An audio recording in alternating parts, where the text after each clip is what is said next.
Hey, I just want to thank everyone for joining us. We opened up the room here at Channelcast a little bit early today for the SportStream event. We've done some events like this in the past for the educational market with EduStream TV. We did one earlier this year for House of Worship with Worship Stream. Sports production is one of the big priorities in the marketplace. There's a lot of opportunities to monetize sports production and to really get involved. And we're going to cover a lot of different aspects of that, everything from running out to the field as a beginner to professional broadcast and everything in between. I'm really excited to be one of your hosts for the next 3 days coming up. We are going to keep the room open, give our audience a chance to tune in, and we will be going live with the first part of today's content at 1 p.m. Eastern Time sharp. So just under 10 minutes from now. Stay tuned. We're going to roll a little bit of pre-roll, leave the room open. Feel free to ask any questions you have along the way, share any info you'd like, and we'll get to that throughout the show as well.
Hey, I'm Jim, one of your hosts here on SportStream. Thank you for those who have tuned in so far. We're going to leave this room open for about another 5 minutes, give everyone else a chance to join us. We will be starting with our live content at 1 p.m. Eastern Time, just about 5 minutes from now. While we're waiting for everyone to join in, why don't you go to your chat message and let me know what team you're a fan of? I follow the New York Giants in pro football. I still am willing to admit that even after this year's start. My sons are at the Ohio State University and Arkansas, so of course I'm a Razorbacks fan as well as a Buckeyes fan. And I also like the New York Mets baseball, New York Islanders for hockey, lots of other sports. If there's sports on TV, I'll watch it over anything else out there. We're going to talk a lot about the different broadcasts for those professional events, amateur events, Division One football, Division Two, JUCO, all the way to parents getting out on their kids' field to broadcast and stream those games for grandma who can't make it to the field in time. We're going to talk about all different levels all throughout that. We have some great content planned for this afternoon. And I want to remind you that your registration is good for all 3 days. So the registration that you use to access the Crowdcast today will give you access to tomorrow's show and Thursday's show. We are starting all 3 days at 1 p.m. Eastern Time. We're going to go back to our screensaver. I'll be back on with you in just a few more minutes to get started with some live content, getting started with sports production.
Welcome to SportStream. We're going to give people a few more, maybe 1 or 2 more minutes to join us while we're waiting for everyone to join us on Crowdcast. I do want to remind you that your registration today will get you access to all of the shows starting at 1 p.m. Eastern Time all day today, Wednesday, and Thursday. Some of the content will be available on demand afterwards. Some of the content is going to be exclusive through the 3 days of broadcast. So if you can tune in and join us throughout the event, it would be in your best interest to do so to get the best of all that we have to offer. We've got a lot of great people joining us throughout the week. We'll introduce everyone. We'll go over that a little bit in just a moment. I see that we have some fellow New Yorkers joining us.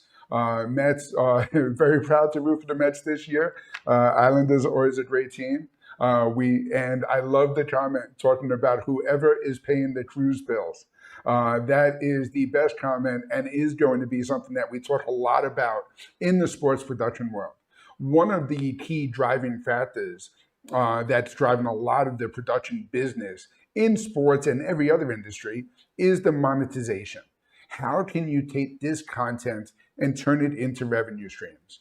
We hope that we have some of the products that we're going to introduce, some of the technology, and even some of the workflow examples that'll help get you thinking along these lines.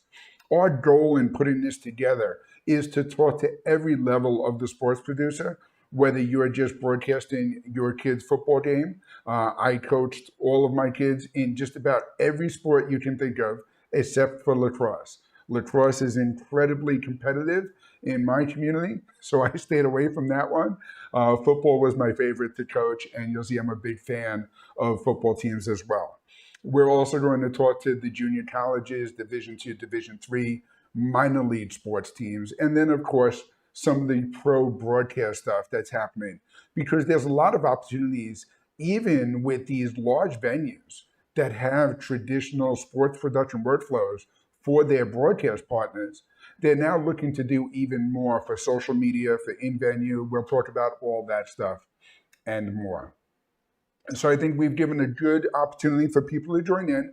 I do want to let you know that you can keep the chat going throughout it. We are going to kind of push our way through the content because we do have a lot to offer you, but we will highlight some of those questions. We have someone monitoring it, so we can answer some of the questions throughout the broadcast.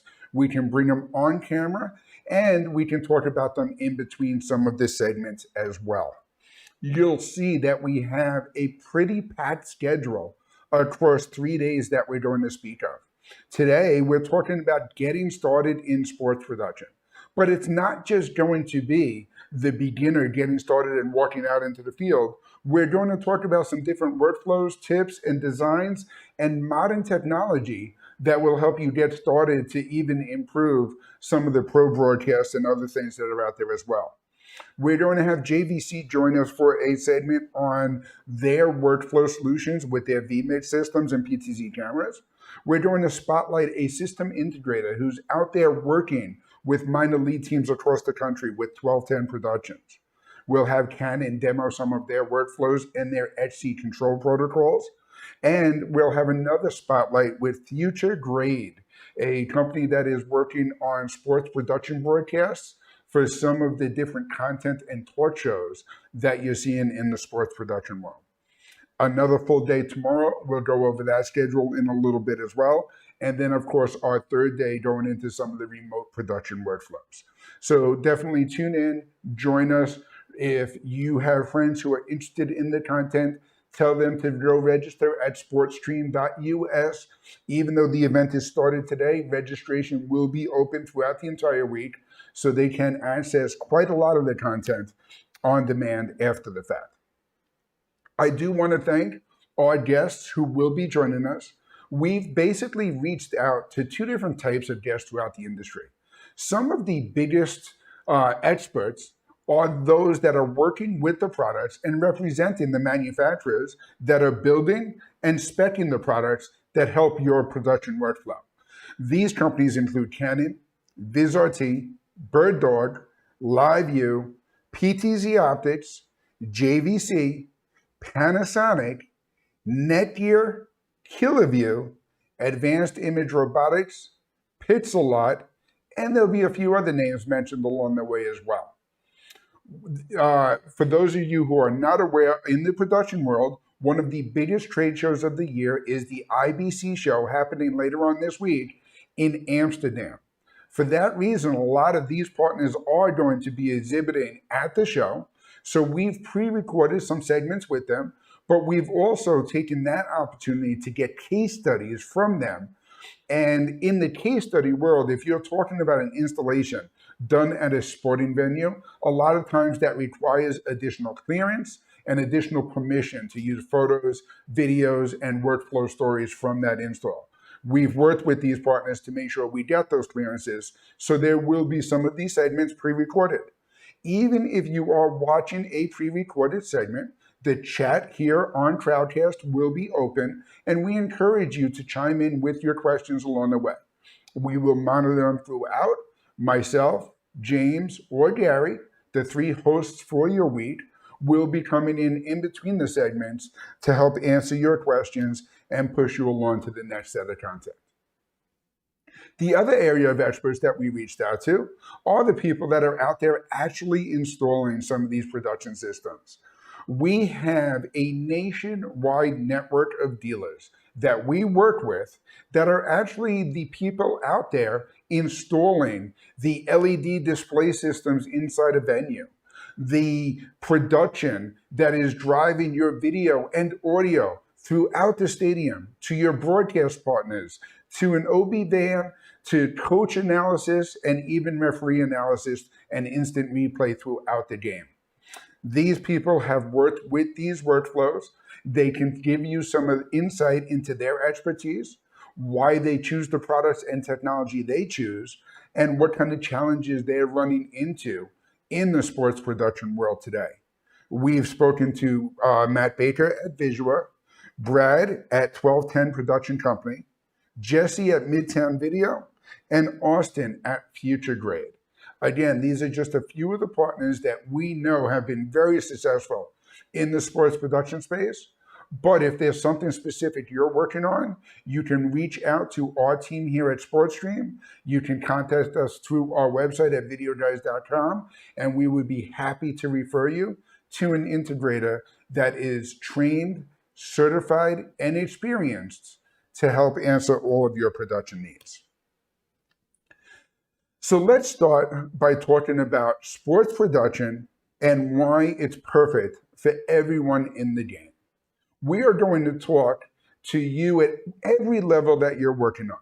If you are just getting started in sports production, we're going to say that you're an intramural producer, just like an intramural athlete.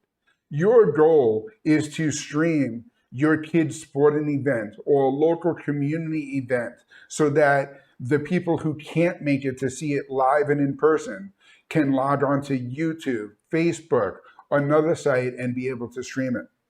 From an amateur level, think about junior colleges, Division II, Division III schools, even venues. Like there's a venue in my community that has 13 different baseball parks located throughout this entire area. It's called Baseball Heaven, where they're broadcasting a bunch of these club leagues. Now you can set up streaming to offer that service to all of your clients and to all of your customers who want to be able to stream and see. And then, of course, from the professional broadcast world. Here we're talking about Division I schools, minor league and major league ball teams, everyone who's looking to expand their broadcast production needs. I'm sure that all of these solutions have something in place to be able to broadcast to ESPN, ABC, NBC, Fox, and even their local affiliates. But what the opportunities are now include more in-venue production capabilities, fan engagement, and social media. There are complete production systems being built in venues throughout the country to complement social media workflows and have nothing to do with the game broadcast itself, allowing you to reach even more customers and expand your audience in that local community. We're also going to talk about remote production capabilities. Remote production in the broadcast world is allowing these broadcasters to control the stream of their event, even if it happens to be in an away game, where you can still have your local commentators, your local producers, and your local content streaming from anywhere. How do you score with your sports production? First and foremost, by expanding your audience. We're going to talk about the production tools available to allow you to grow your audience. We talked a lot about streaming your kids' sporting event or a local community event. This is going to bring more of the community out onto the field. From a broadcast aspect, having little tidbits that your team can send to social media instantly throughout the game is going to get your audience to tune in to the local affiliate for the broadcast channel because it's a tight game going into the ninth inning. We're going to talk about improving your in-venue experience. This is going to include everything from fan engagement with games being played throughout the park to sponsorships that you can drive onto your LED displays in the stadium, or even having logos and branded banners sent to strips around your marquees throughout the stadium with digital signage and LED display options readily available all over the place. And then we're going to talk about reusing your content and, most importantly, monetizing the content available. One of the things that's important to know for all the producers we're talking to today and all the production companies, when you can present your sports clientele the ability to have all of this content available for them to reuse, to build highlights, for coaches analysis, for referee replay, for training referees, and you can do all of these different things with this content after the fact, it makes that content incredibly more valuable. When you can take every camera in a venue and make it available to the broadcast team or the in-venue team or the highlight reel that you create for an individual player after the fact, it becomes extremely valuable. When you're running a local community venue and you can offer your young athletes a scouting tape that they can put together a reel for the colleges that they're talking to next recruiting season, it becomes extremely valuable. These are some of the value add, some of the services that we're going to talk about to get you opening up the idea of what's possible in the sports production world. When we talk about monetization, there are some of the top ways of doing so. You can reach out to local sponsors and get them to sponsor the live stream itself with lower graphics and lower thirds. This stream is brought to you by Smith's Car Dealer. And now you can have all of that equipment subsidized through that sponsorship. You can sponsor in-venue with the LED signage and banners throughout the park itself. Obviously, in days of old, I just blew up my PowerPoint here. In days of old, you were able to go to a ballpark and see lots of cardboard banners hanging up and wooden banners hanging up all over the stadium. Now it's all LED signage, allowing you to change that same signage throughout an individual game, getting more sponsors available. Video on demand, pay-per-view for your subscribers. Again, from a local community aspect, when you have a ballpark that has 13 baseball fields and you can offer the tournament coming in from out of town the ability for their parents and grandparents back home to log in and see that stream for just a couple of dollars, those dollars can add up very quickly and become an added source of revenue. You can benefit from ads on YouTube and other CDNs. So whatever your league is looking to pump their content out to, it does allow them to create a complementary revenue stream just by taking sponsorship on those platforms. And then, of course, there's audience growth. The goal of a minor league baseball team is to get fans into the stadium. They want to become part of the local community. Their priority is going to be getting social media clips out there to make it look like a fun venue so that more community members come out to support the team. That is going to be one of those things that can help build that money for many years to come. So let's start by talking about the most basic way to live stream a sporting event. And this would be a single camera workflow. It can be a run and gun cameraman or some of the robotic cameras that we're going to talk about in just a moment. And we'll talk about some sample workflows. Pixelot, and this will be one of the first products that we introduced throughout the SportStream event. Pixelot just came out with a brand new camera, which is their second generation of the Pixelot Air. This is the Air NXT. The NXT has a dual 4K cameras that allow you to capture the entire field. You set up one camera on either an indoor or an outdoor tripod. You record the entire game. You upload that game to Pixelot services, and you get coach analysis and player analysis tools through Pixelot's AI technology. It is incredibly valuable. Again, talking about the young athletes that are looking to put together scouting reels, talking about the sports program who are looking to build into a much more competitive program or to build up throughout leagues, or even a pro team that is looking to set up content from a practice field or a community field where they can have access to that content after the fact. The Pixelot Air is a great option for all of that, and I have a quick little demo video to show you here.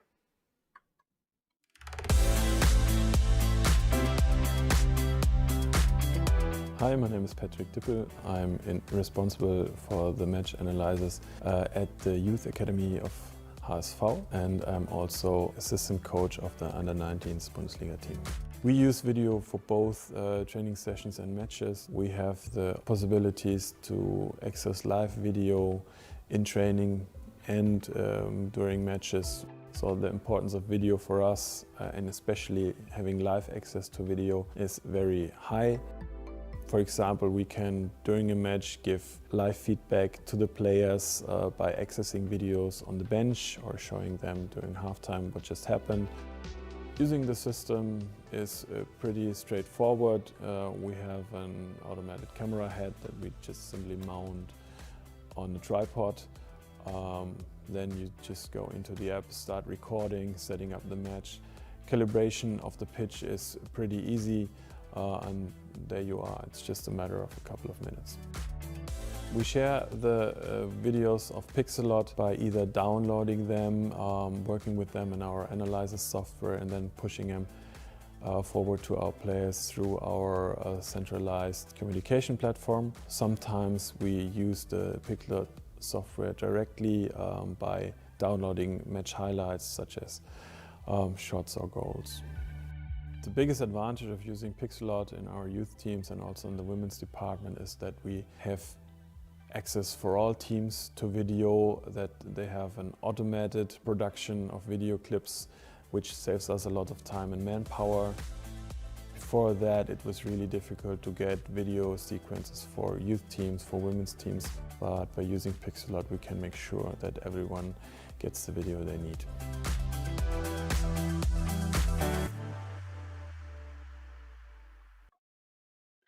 So as you can see from that case study, the Pixelot Air camera was built specifically for sports production, giving you the coach analysis, player analysis tools with the Pixelot AI engine. Pixelot does have other camera solutions that also let you live stream right from the event itself. Broadfield can work with you and a local integrator in your area to make sure we get the right Pixelot solution for your needs. The Pixelot Air is made for post-production analysis through their AI. The other Pixelot solutions are the ones that offer the live streaming and additional production capabilities.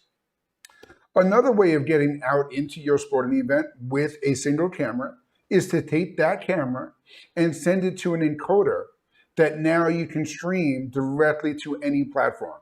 YouTube, Facebook Live, Twitch, any of these different platforms, they're all being used in the sports world today You can use any platform that your local community or your team has a following on and wants to stream to.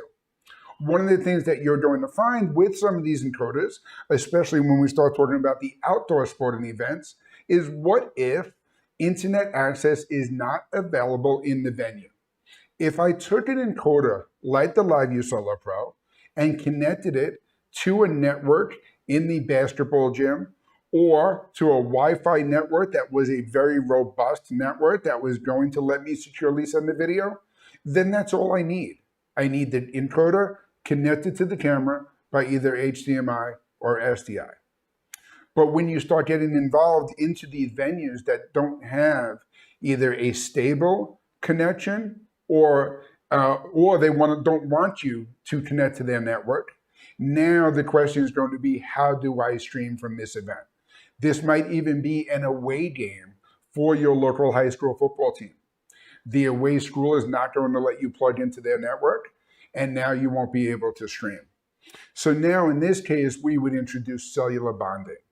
Encoders like the LiveView Solo Pro and the KillerView P3 Mini and P3 allow you to take cellular modems connected to the encoder and then use their technology to bond that signal back together.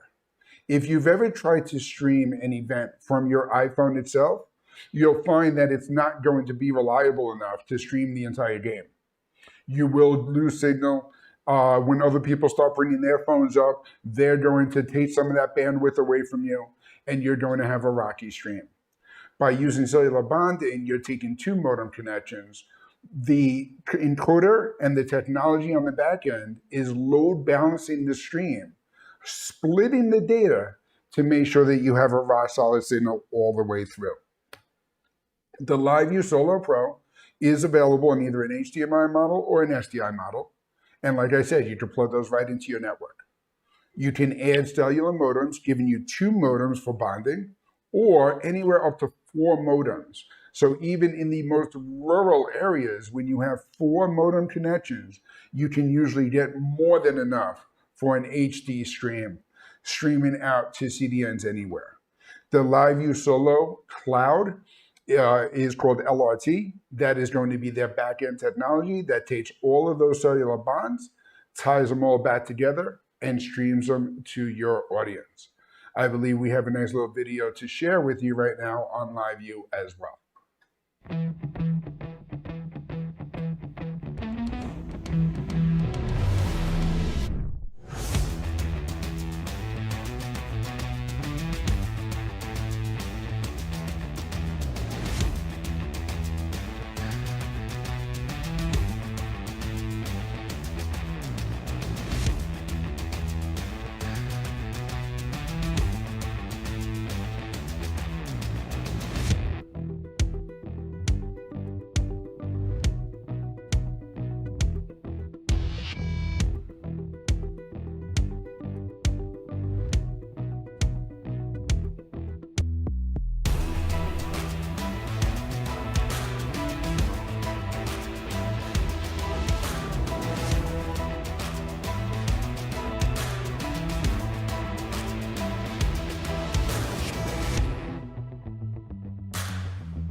So I did tell you that we are going to monitor the chat windows throughout the presentation all day today.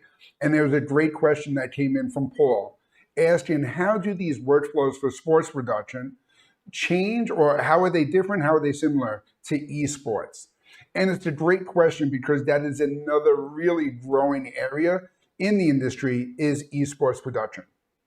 One of the things that I'll tell you with the sports production world is sports production is the only workflow where there is a broadcast standard that every level of sports production tries to emulate.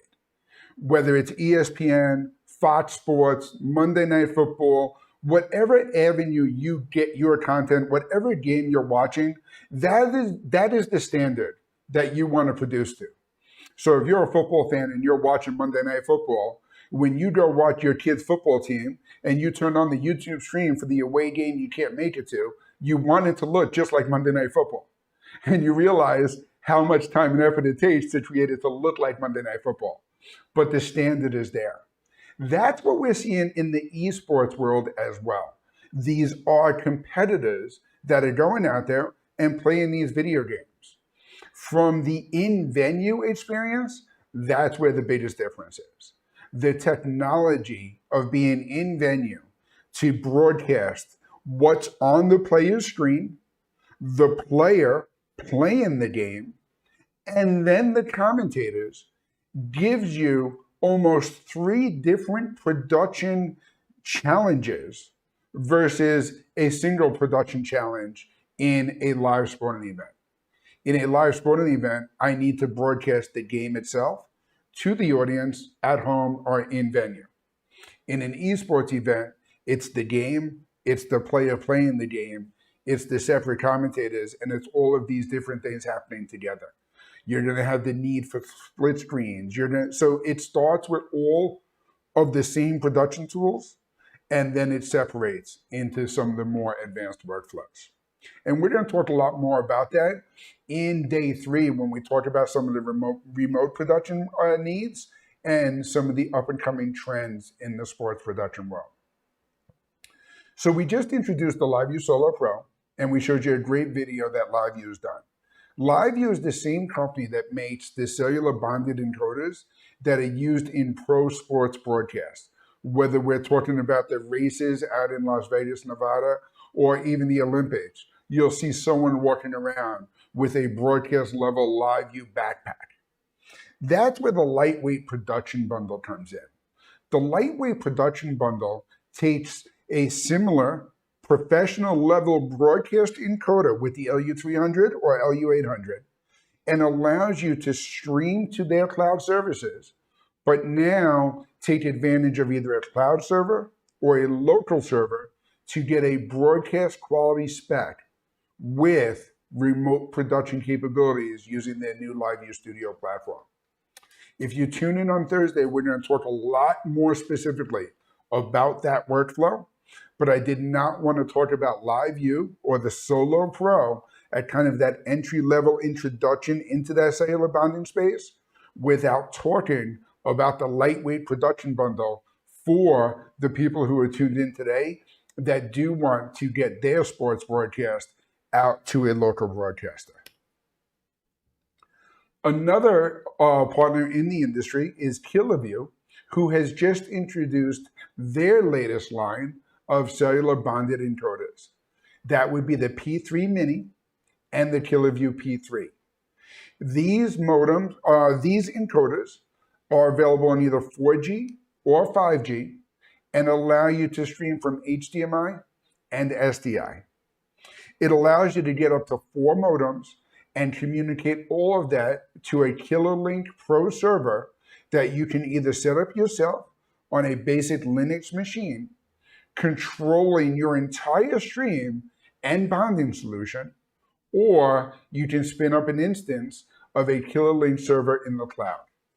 Check out this commercial on the KillerLink P3 series.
So I have a few more workflows I'm going to get into now.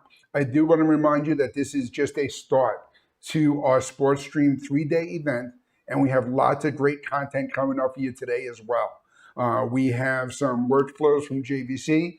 We have system integrators who are actually out in stadiums installing these systems, sharing with you some of the great stuff that they've run into. And we have Canon showing off a demo just coming up later on this afternoon. But let's get back into some of these workflows where we can talk about now a single camera workflow without even having a camera operator available. With a single PTZ camera set up in, especially in an indoor sporting event like a basketball game, also great for things like volleyball, even like the newest Olympic game. I didn't even know it was such a popular sport, but the sport of handball. Indoor event, not a huge playing surface to take from, and one camera mounted right in the center of a basketball court can easily go back and forth following the action. Some of the tips and tricks I'll tell you, if you are looking at a PTZ camera, you probably want to look at a camera that is 4K resolution, 60 frames a second. The 60 frames a second is going to keep up with the fast motion of your sport and make it much more engaging and interesting to your audience. There is also a brand new camera solution available from a company called Advanced Image Robotics, where you can take a single camera that's a cinema camera, like the Z-Cam included in their bundle, and set that up on a robotic arm to get the same photo or video production of a sporting event. They've actually had these set up and run around an octagon at some of the past UFC events. It is a great option to get cinema camera quality with that robotic control, and you could do it all with remote management through an iPad app. And we're going to try to do a lot of that also throughout the next 2 days, is not only talk about football, baseball, soccer. We're going to talk about lots of different sports, volleyball workflows, basketball, UFC, boxing. All of these different things have different unique challenges, but at the end of the day, the broadcast itself and how you go about the production, a lot of those common rules are going to be very much the same. That Air 1 camera I talked about is available in a complete kit with the Z-Cam camera, the robotic arm, software, everything you need to manage it for just under $10,000. So that's a great deal. So when we talk about the single camera, we're talking about a PTZ camera like the PTZ Optics Move SE. A connection directly to a CDNO network. That camera can be set up, controlled very quickly, very easily. And that can all be done either in-house with as simple as an IR remote, or a PTZ controller, or even an advanced controller with different presets that would go back and forth from one side of the court to the other. PTZ cameras give you the versatility and flexibility to be able to set that camera up someplace where a camera person cannot be standing. In a basketball setup, a lot of times you'll see these PTZ cameras set up above the actual backboard in each of the venues. And it gives you a really nice view. Obviously, I can't have a camera person standing there, but a PTZ camera would be a great option.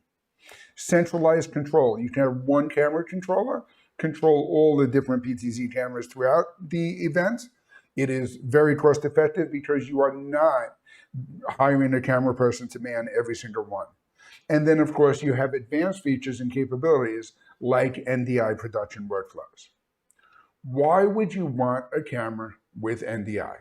Let's start by talking about, well, we'll get into what NDI is, but the real advantages are it allows you to get control from the camera, video and audio from the camera, and power to the camera, all with a single Cat6 cable. Obviously, I can't run a lot of cables across the basketball court, but if I could drop a Cat6 from the ceiling and connect it to that camera that we talked about above the backboard, now I can control that camera, get my audio video feed, and even provide power from a PoE switch. NDI is the protocol that allows you to send audio and video over a network. It is technology that allows you to replace a traditional SDI signal with a Cat6 cable, allowing those cameras to get up on the network and make every single one of those video sources available to everything on that network itself. It means I can have a production system running my broadcast feed using 3 of those NDI cameras, but I can have the in-venue experience driving the LED displays using the same or different cameras available throughout the stadium. The Netgear 4250 switches are a great way to get that NDI network set up very quickly, very easily, and to get the PoE deliverability with enough power to handle all of your devices. When you're configuring the network to support cameras with AV over IP, with that NDI protocol, there's going to be 3 things that any workflow specialist, a system integrator that we refer you to, or our sales team itself, the 3 questions we're going to ask you is, how many devices do you need to power? Let's make sure we get you not only the right number of connections on the switch, but the enough power deliverability that we can get all of those cameras powered up with a single cable. How are you going to control those cameras? Is there going to be a software program on a local computer? Is it going to be a joystick hardware controller? Or are you planning on controlling those cameras remotely? Solutions are available for all of the above. And then, of course, how are you getting the video from the cameras, and where is the video going? Are you sending the video to different production systems internally? Are you sending them remotely? Are you looking for people to be able to access the videos? Imagine doing a sports broadcast and now letting your customers decide whether they want to watch the game from the away sidelines or the home sidelines. They can select the cameras that would be live for their production. This is the future of where this sports production technology is going. And then that leads us into some of the multi-camera workflows. With the multi-camera workflow, the first question is going to come up is, how do I switch to the camera that's capturing the action live at that time? We have lots of solutions available. We're going to talk about JVC vMix switches and VizRT TriCaster systems that blur the lines between at-home studio use and broadcast production technology. But we can also talk about software solutions available on any laptop or in-venue computer, like OBS, like vMix, like Wirecast. Or we could talk about a new category of products like the YellowBox YellowLive Ultra.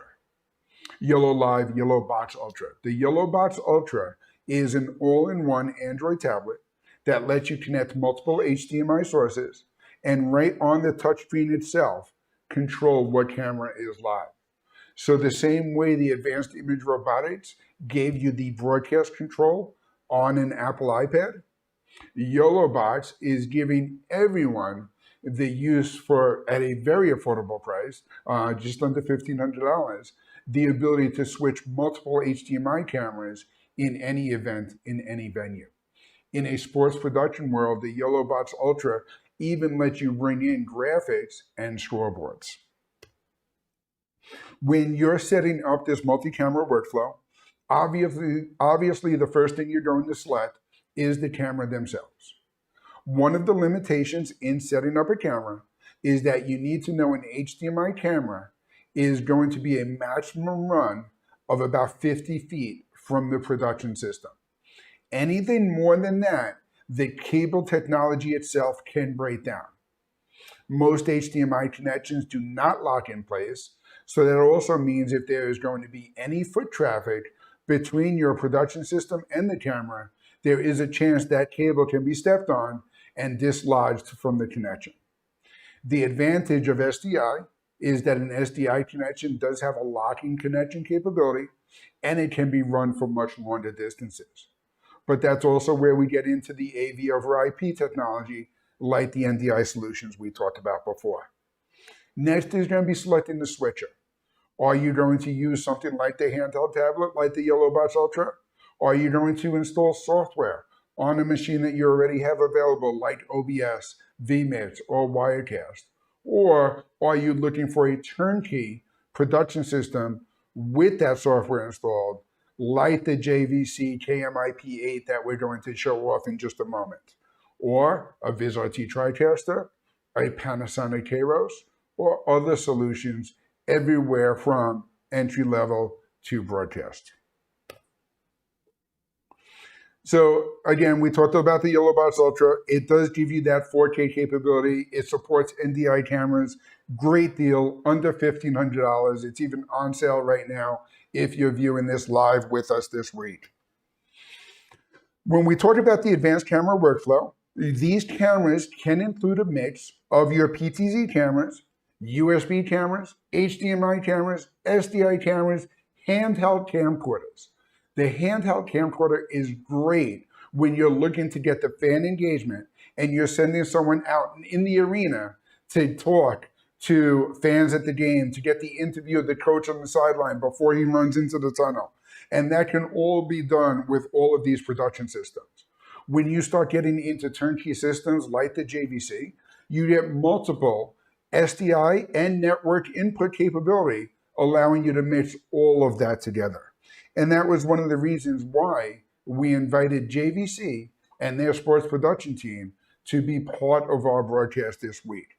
Dan is going to join us in just a moment to talk about how the combination of their PTZ cameras, handheld cameras with sports overlays, and the KMIP production systems can all work together to build a workflow, giving you the ability to create the semi-professional to professional broadcast capability, all from a single solution.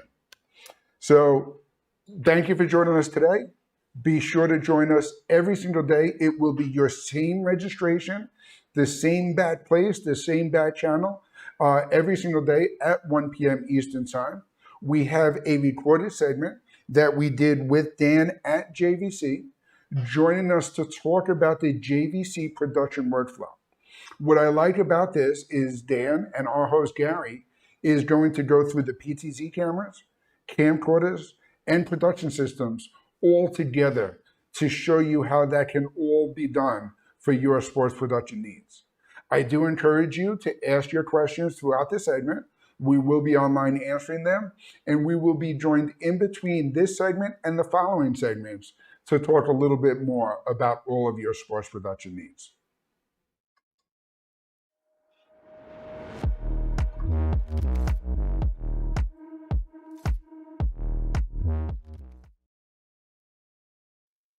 All right, welcome to our SportStream Day 1 Vendor Spotlight, JVC Professional, camcorders, PTZ cameras, workflow solutions with vMix and production systems, including now instant replay with an instant replay controller. Today we've got a special guest, Dan Skirpin, National Sales Manager Sports for JVC. Dan, welcome to the show. Thank you for having me. Looking forward to this. Well, cool. Tell us a little about yourself and your role at JVC. So my role with JVC is I'm the National Sales Manager for sports. We handle coaching video all the way up to the total integration of glass-to-glass production, all the way from our sports cameras all the way to our vMix solution, along with replay and streaming. Cool. We're going to start talking about cameras. Now, you guys sell both PTZ cameras and camcorders. And I want to talk about first on PTZ and how will that fit in a sports workflow? Yeah, so recently we have enabled or brought in a lot of different versions of our PTZ cameras, so we can hit our lower markets all the way up to our medium markets. We start off with our PZ100 camera. Our PZ100 camera is just a down and dirty PTZ camera that does follow and everything like that.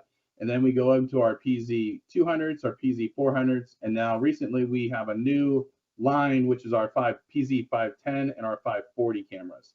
Now the 510, 540, to me, those are really the ones built for sports. For me, for sports, I need 4K, I need 60p frame rate. That's sports, you need the high frame rate, especially we're going to talk about replay later. But these two cameras to me are really, I'm really excited about these because this is where you've really looked at where you are in the market and put cameras out that really have a lot of JVC kind of secret sauce in them and other stuff too. I like that you're NDI HX3, and I really love the fact that you've got a 40x zoom model, which, you know, for outdoor sports readers, that's crucial. Talk a little bit about that.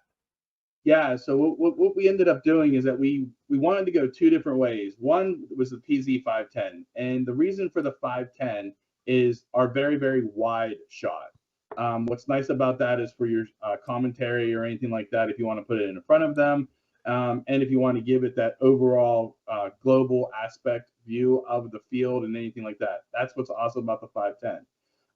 The 540, what's nice about the 540, again, it's built on the same chipset and everything like that, so color matches and everything like that, but it does have a 40x zoom lens on it, which is really required for any sports production.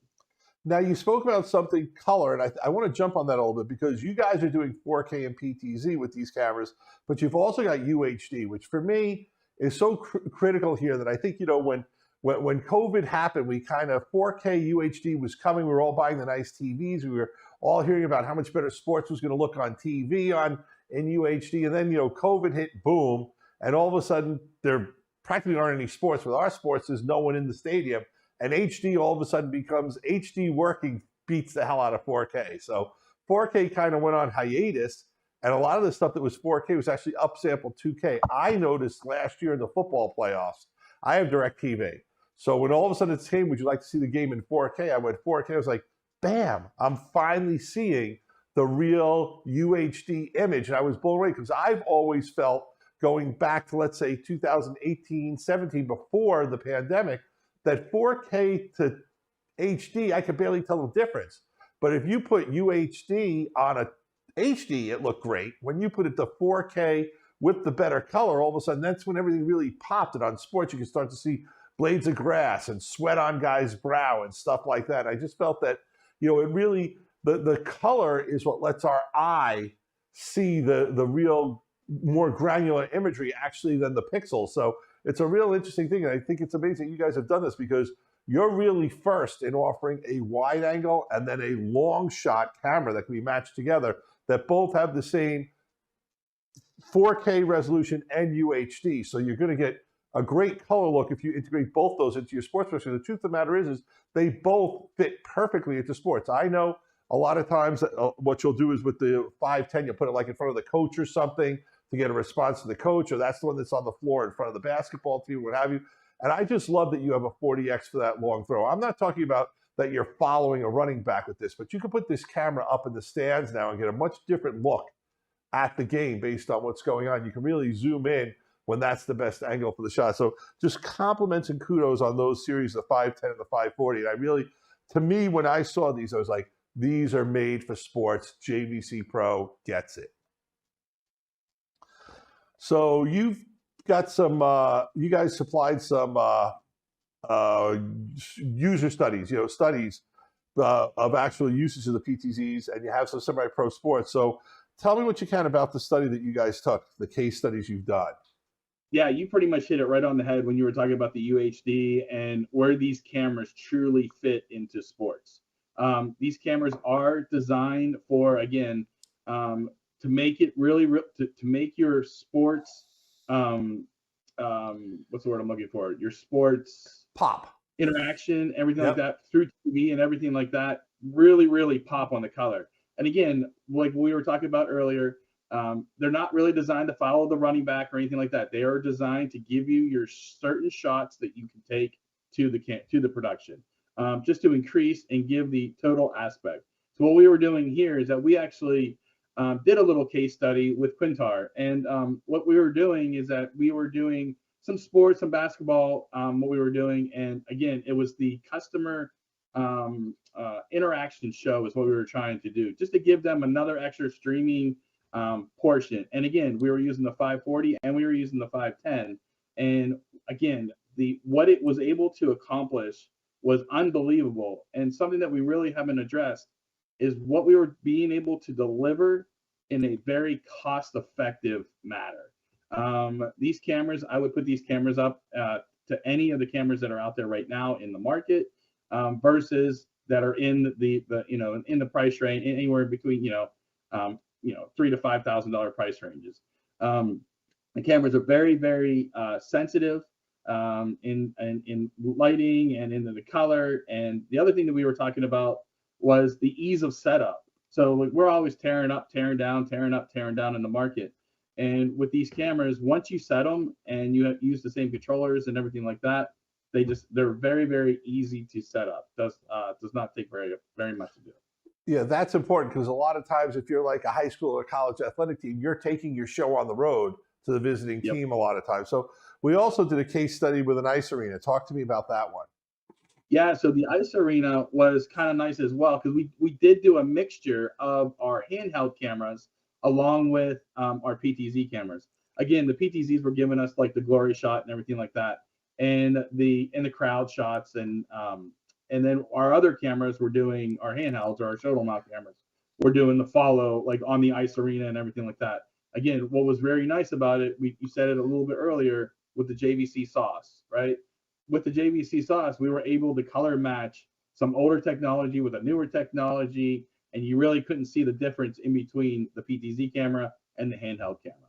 And what we were doing with that was, again, specifically for the hockey show, was we were able to mount the cameras up in the up in the rafters where people can't be, and giving us a better shot.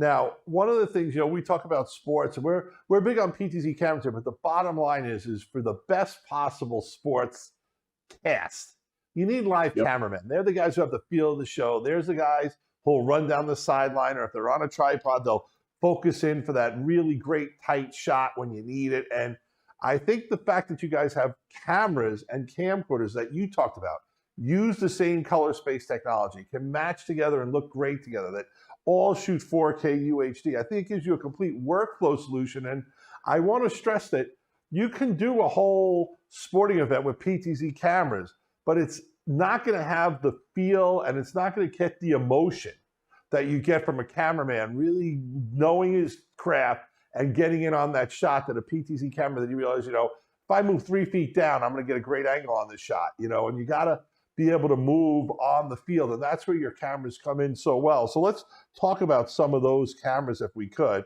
And the case study, your 500 series has been a go-to camera for over a decade now. If you really get to it, it's tried and true, shoulder or handheld or tripod, but it is a workhorse of a camera. And you guys actually did a great case study with the UFL. Talk about that a little bit.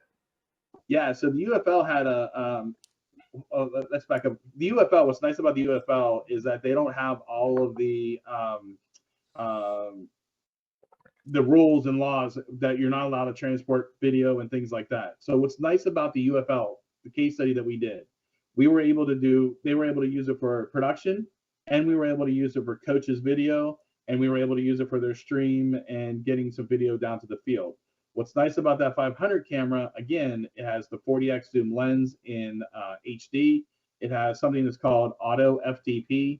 So if you want to send your footage to an auto FTP or an FTP site to be able to do some editing for coaching video, you can do that as well. We also added graphics for coaches' video. So with the 500 series cameras, with the 500 SBC, you can actually add a scoreboard graphic. So it ties directly into the 500 or into the scoreboard graphics. The other thing that's awesome about it, shoots uncompressed 4K to a solid state drive.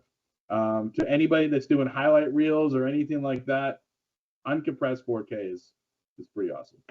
And I think one of the things that you spoke about that I don't think we talk about enough on SportStream is there's the actual production of the game, but using your same cameras and gear as a coaching tool for working with your team on the sideline. Think about this. You could have the wide angle camera to get the whole play, even on a football field, so you see what everyone's doing.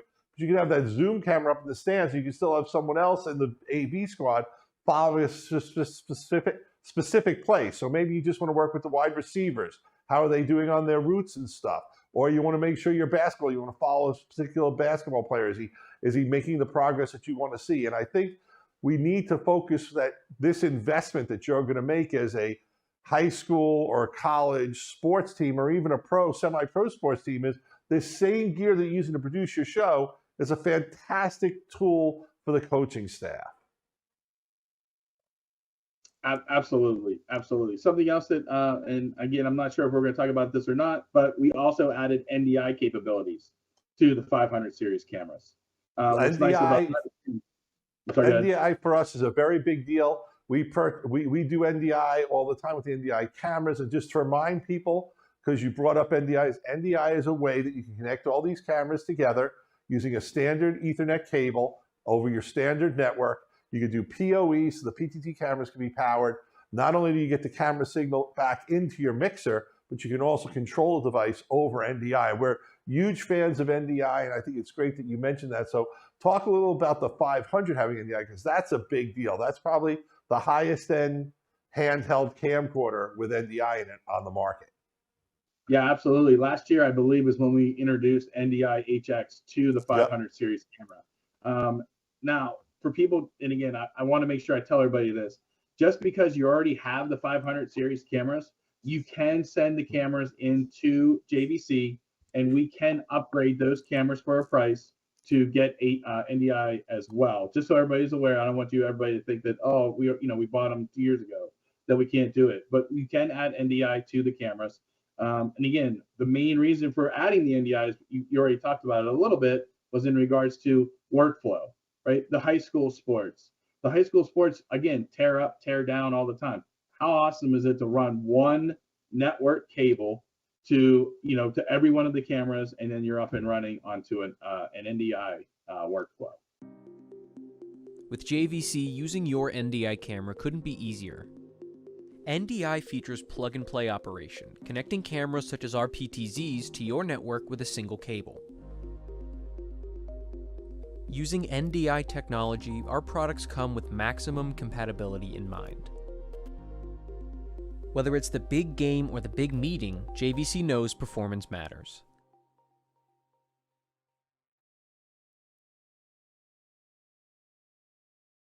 Yeah, and as this slide shows, you guys have got NDI, you've got SRT, RTMP, you're working with Wi-Fi. You've really built these cameras up to be into the modern workflows that have come out of the adoption of the pandemic. But really, you guys are taking it to the next level. We're going to get into those workflows a lot more when we get into devices, but I want to double back over because I think I skipped a couple of case studies, so I want to go back. Yeah, let's talk about that you are actually doing the stadium video boards with Ultra HD, because that's part of sports too, right? The arena's loaded with those beautiful LED video walls, and you guys are sending signals straight to those also. Yeah, absolutely. So again, with our case study that we were doing here, was we also have our vMix machines, right? Our switchers that are built in New Jersey. I had a couple customers come to me and they were like, hey, we have the opportunity to do the scoreboards, but now the school is asking us to do the full in-house production. We'll be able to do the full house induction. This is where it came into the glass to glass production. So what we were able to accomplish, and again, back in COVID days, everybody needed to start streaming. Well, so they were doing, so now our boxes can now do the vMix machine with getting the video feed up, again, Ultra HD up to the scoreboard features, with all your graphics and replay and everything like that, with our 500 cameras, NDI workflow into vMix. Then you have replay, now you have streaming, now you have in-house production, all those things all wrapped into one little system from JVC. And now the 500 also does like scoreboards, graphics, and overlay. Talk about that a little bit. Yeah, so what's nice about the scoreboard, so what we were talking about here is our 500 SPC version of the camcorder. Yep. What this does, it actually interacts with a small box. We can actually interact with the in-house scoreboard graphics. And what that does is that the scoreboard will actually take the scoreboard data and bring it into our camera, and the graphics that you uploaded to your camera, we have built-in graphics, and then we can make them a little customizable with another software that we have that's for free. And then you can have everything up and running on the same network, and then you can have your scoreboard graphics. We have baseball, softball, any sport you really need, and it runs with your scoreboard in-house production. That's fantastic. We hit this slide. So the connected cam, this is the overview of the 3 different models. If you could bring that up full screen for everyone, just take a look at what's on there and what they can do. I can't stress enough that you guys really did your research. You've been in this market for a while, but now what you've done is you guys have really optimized your workflows around sports. And I think that's so smart, not just because we're doing SportStream for this show, but I think it's an area that a lot of people feel they're priced out of. If you're doing sports with other people's cameras, other people's stuff, you might get into the tens of thousands of dollars. But really, as we're going to show later, for under 20K, we could put you in a system that's going to be, you know, one of your vMix boxes, a couple of PTZs, a handheld camera, you know, the 500 and other stuff. And that's real amazing how affordable you guys can do. But let's talk about these turnkey solutions because they're a cornerstone to the affordability that I just mentioned. So the first one is the IP8S4. That's the original one. We started selling that one 2 years ago, guys, I think, or a year ago? A year ago, yeah. Talk about that one. That's your basic connected cam studio.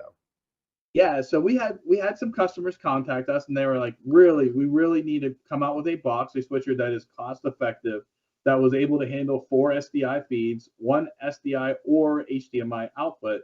So that's what we came up with. Edgar Shane went in, did a little bit of digging, and he came up with this box here. We have it in a couple different versions of the KMIP8. Yep. So we have the NDI only version. The NDI only version, again, has no SDI inputs, but it does have SDI and HDMI output. Then we have the other version, which is the one we're looking at right here, which is KMIP8S4. That one there has NDI inputs, SRT inputs. It has 4 B and C SDI inputs. And again, if you look it up, you could also use some of the DisplayPort adapters as outputs as well. And then we also have and the other version is the vMix Pro. The vMix Pro gives you your 8 channels of replay. The regular KMIP8S4 gives you 1 channel of replay. And I love that you guys design your own vMix control surface, which we really love a lot, which, you know, tactile, especially when you're doing sports, you want that feel to quickly go from shot to shot or to bring in a graphic or run the replay, whatever you're doing. You like that being at your fingertips. And that's what that controller is all about. And at $749, I think it's the most affordable, feature-rich controller for vMix. So I'm going to say, even if you're already running vMix on your own system, you built your own, you rolled your own, this is a great controller to buy. And if you're looking to get the controller just with a couple of JVC cameras, fantastic. We've got that available for you as well. And now let's talk a little bit more about the LP100. So the LP100, again, so we can talk about this slide here for 1 second. So what's nice about the LP100, you can do up to 100 cameras on IP control. You can do some camera shading, you can do all your presets and everything like that. And what's nice about that, again, really nice about that is that you can do 100 cameras, you can do 100 presets, different groups and everything like that. Wide open capabilities of what you need to do with a PTZ controller. The RML, I'm sorry, go ahead. No, it's funny because people say, you know, the small one has 5, isn't that enough? But when you really get into doing sports, the more cameras and camera angles you have, the better your sports production is. It's just that simple. If you have 3 cameras, you're going to be limited. If you have 6, 10, I don't know how you came up with 100. I mean, that's almost more than they have at the Super Bowl, but I guess it was, once it had the ability to light that second digit up, it lit it all the way up to, you know, 99. But I just think it's so cool that you have 2 different levels of controllers. But I always advise people, if you can, spring for the bigger, better one, because if you're doing sports, you're going to get to more than 5 PTZ cameras over time, I promise.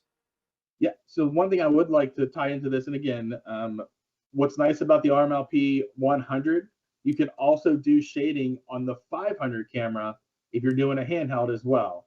So if you are doing your sports production, and again, you did it right on the head. If you have way more than, if you want to have room to grow, the RMLP 100 gives you almost an unlimited amount of cameras you can add, and again, including the 500 series cameras as well. Now, you spoke about something that I think is very important. You talked about shading. And I just want to make sure for people, because this is the first day of the show, so we got some beginners here, but shading is the term that the broadcasters use for matching the color camera so the cameras all look good.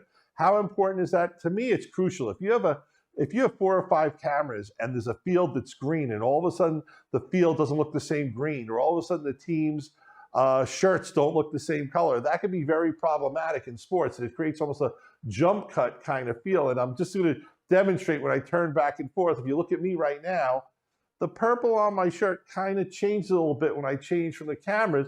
And we shaded these as best we could, but we're using a green screen. So we've got some spill issues going on. But being able to shade that 500 in a sport to match both the PTZ cameras outdoors on a field just makes your production it becomes that much more broadcast, from 10 to 11. And I think, the JVC, that you're using the same color technology in all these products, the 4K HDR, I just think it really gives you guys a leg up on other camcorder PTZ camera manufacturers. And now let's jump into your big boy, the new IP12S, which now you're really taking your game, what I like to say, to 11, because you're adding, to me, one of the most important features that's needed if you're going to be doing sports, and that's instant replay. So talk about this puppy a little bit. Yeah, this is something I'm actually really, really proud of. What's awesome about this box, there's a couple different things. Number one, it's liquid cooled. So if you have it in a press box or anything like that where it's not climate controlled, the liquid cooling is amazing. Number two, it has your solid state drives that you can see on the front of it. Those are all hot swappable. So if you were doing any kind of, again, we were talking about replay. Replay takes a lot of storage. So you don't want to save it on the hard drive, or you want to sneaker net it, you can do it in solid state drives.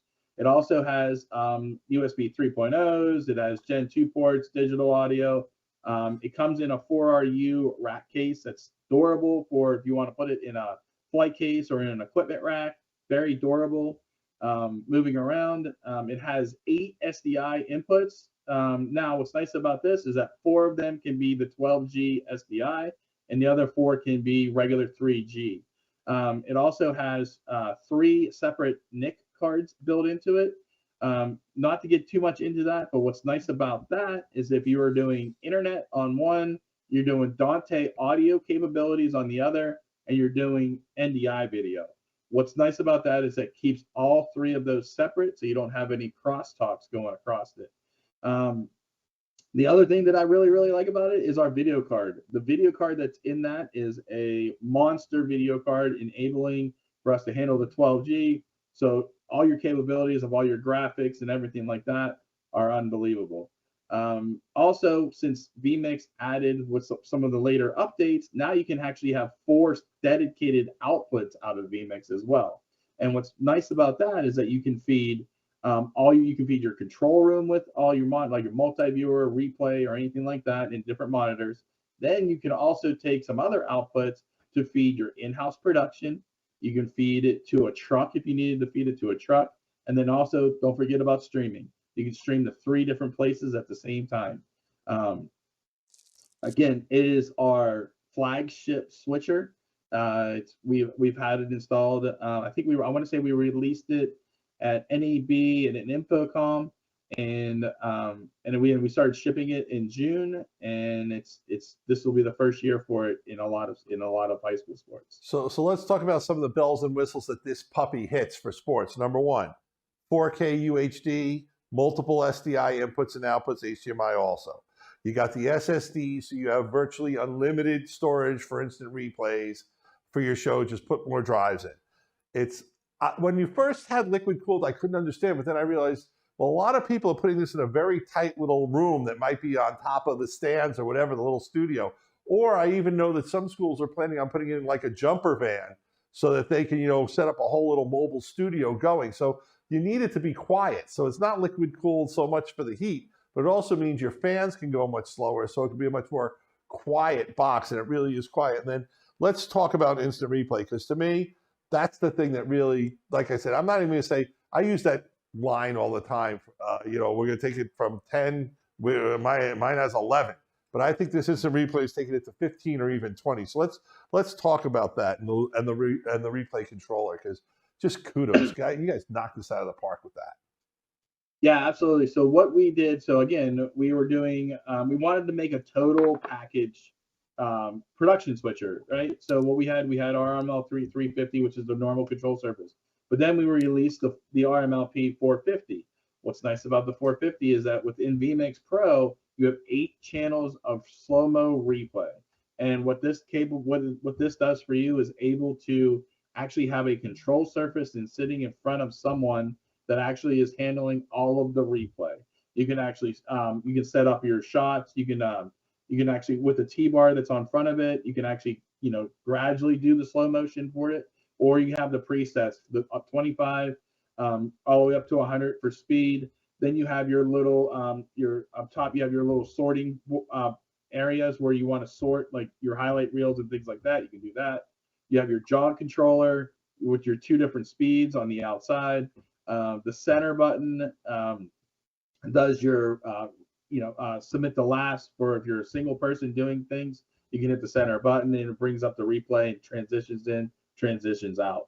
Along with the record button and the first in, first out. What's nice about this, again, from JVC, these are completely programmed for the way that we see that you can do production. Not saying so out of the box, you'll be able to hook them up and you'll be able to control replay. Then you can actually, if you wanted to, once you get a little bit more into it and you realize that there's some things that you want to be able to do, it's completely programmable with your shortcuts and your activators. And it's very, very small. I was going to say kudos to JVC on this, because you guys are understanding that these products are used often in education facilities by kids themselves to set up, or a teacher who's been doing it for just a year or so. It's not trained professionals in the broadcast industry. So what's so important about that? It comes out of the box ready to do a show that you can then reverse engineer and customize as you want, but you don't have to learn how to create a show. And all the other replay products and even the mixers we sell in the industry, unfortunately, assume that you know what you're doing when you start. And I don't want to belittle the people using this, but just the fact that it comes out of the box with a workflow that works for instant replay, that you don't have to worry about programming stuff, to me, I'm giving that like a double thumbs up, buddy. I think that's just so smart. And I thank you guys for understanding who the actual user and operator of this gear is intended to be, because that's one of the things that I think that a lot of people need to realize also with your decision to go with vMix. You can download trial versions or inexpensive versions of vMix. So if you've got a classroom full of kids, you can teach 5 or 6 kids how to use vMix on laptops just to get the feel of it. And then they can graduate to being the person who gets to use it in the real production environment. It's not like you have to have a $10,000 machine on each kid's desk. And I love vMix for education for that very reason. I also love the fact that you guys said, we see the Pro, they added 8 levels of replay. We're going to build a box that will not choke on that, that's going to maximize it. And we're going to go one better. We're going to design our own controller that out of the box, you could do 8 channels of instant replay. So kudos, double thumbs up. Can't say it enough. I think it's a home run. Going to go back a slide because I think I skipped it just so people can see the back panel. Nope, we're good. All right. So now we're up to like the conclusion wrap-up section of the show. And I want to know, will sports productions benefit from these products? Which is, I guess, a softball for you at this point. I mean, just knock this one out of the park, break through the line of scrimmage and scamper for 95 yards, but take it away. Yeah, so, I mean, again, we kind of hit it right on the head with everything. So what's the main thing about this? Number one is you're going to get a high quality performance out of the cameras, the video, the switching capabilities, everything all in one for a very, very cost-effective means. The other thing that's awesome about this is the support that's behind it, right? One brand is handling everything that you're seeing on this slide right now. So how many times have you called or somebody said, hey, we're doing a production and something happened, or something, we can't do this. So, how many different phone numbers are you going to go do and everything like that? Well, you know what? There's one number. It's JVC Professional, right? JVC can help you besides your dealers. Call in to anybody that you want. But again, it's one phone number to help you with in regards to all this. And I want to go a little bit further with that one number. There's a chance they might reach you on that number, or they might even reach Edgar, the guy who kind of designed this whole workflow for JVC, because that's the kind, I guess it's helpful that you guys are starting smaller on this, that your support can scale with that. But you have the whole JVC Professionals service team available to people, but you've also got the guys who really made this whole thing possible to get on the phone. We've spoken to customers who say, I was having problems with this setting or this, so I messed my thing up, and we got them on the phone with you guys. Turned out to be Edgar. 15 minutes later, the guy was back up and running. So kudos to that. It's U.S.-based support out of actually good old New Jersey, down the turnpike from us here. But it's just amazing that, we kind of forget how important that is. And of course, it's a little tricky on a Sunday if you're doing a Sunday or a Saturday football game, because, that's not necessarily when everyone's there. But you guys, during the week, you're perfectly able to get to people. And on the weekends, you can still get support. It's just not live phone support, correct? Correct. Absolutely. Yes. 100%. But I just want to say, look at this graphic. We can bring it up again. If you're going to do a football game, you can get everything you need from JVC. You can get the PTZ cameras, long throw, and the wide angle. You can get the over-the-shoulder 500s. You can get the JVC Connect box with vMix for the instant replay. You can get your controller for vMix. You can get your controller for your instant replay. You can do everything. The only thing that's missing is you can't get from JVC is your switch. And we really recommend, if you're going to go NDI, that you get yourself a Netgear AV switch, because those switches are our #1 NDI solution. They're also our #1 NDI tech support solution. So if you need any of that stuff, give us a call. We'll be happy to get on the phone with you. You'll describe the sport you're going to shoot. We'll work out the whole thing with you. We'll bring in the guys at JVC if we need to, but we could get into a complete system with literally everything you need to be doing a football game, a baseball game, soccer, indoor, basketball, hockey, you name it. These guys have you covered, because they've really designed this over the last year really to be sports workflows. And again, it's the SportStream show, so it's perfect on that. But kudos on you guys, because you really hit the key points that I feel are necessary for sports production. So have you had any real installations of someone doing a football, stadium with, 5 or 6 or 10 cameras, the vMix, the replay, the whole shooting match? Yeah, absolutely. I actually have them all over the country right now. We have multiple high schools doing them across the country, along with some universities, some smaller universities that needed to, basketball, football, the whole ball and wax. But yes, we have a bunch of them out in the market right now, out in the field. The KMIP 8, again, we talked about this, has been out for a year and a half. So we're going into the second seasons with that right now. And then the KMIP 12, we have 4 installations right now where, again, we talked about this a little bit, has the Dante and all that stuff built into it and everything, not built into it, but you can add to it. But the capabilities of all of that, yes. But we actually have some ESPN productions that are going on right now with the vMix with our switchers. But again, all over the country right now, we probably have a total of 20 or 30 installations right now. That's just awesome. And Dan, I know this was your first webinar with us, but I think you scored a touchdown. So we're giving you the touchdown sign. Great job on that. And fantastic. Welcome to be on the show. What we like to do is when we have a guest on the show, I like to always give that guest, the last word to talk about anything that they went over on the show, or a favorite hobby, your favorite sport. I don't care what it is, but the floor is yours. Oh, I appreciate it. First of all, thank you. I was a little bit nervous getting onto this, just because, again, this is one of my first ones. But again, I've been in the sports market for many, many years, all the way down from being a camera guy. I built the first, production truck for ESPN in regards to HD. And again, something that I love, I'm passionate about sports. I'm passionate about sports production. It's something that I enjoy and I love, and it's hard for me, not to enjoy football when I'm from Pittsburgh, Pennsylvania. The Steelers are, one of the best franchises, if not the best franchise in the country. All right. So when it comes to college football, OH, baby. Great show. Thank you so much for being on at SportStream. We got a couple more days left of SportStream. I really love your passion. We've got a passion for sports, which is why we put together SportStream, but also it's clear that the passion for sports runs deep in JVC Professional. You guys always have, like I said, the 500 series camera has been on sidelines going back over a decade. Thank you for being on the show. Great show. I want to remind everyone that they can catch SportStream tomorrow and the following day. And at the end of it, we're going to do some raffling off some prizes and cool stuff like that. So, Dan, thank you so much. This is Gary for SportStream. Have a good one. We're #1.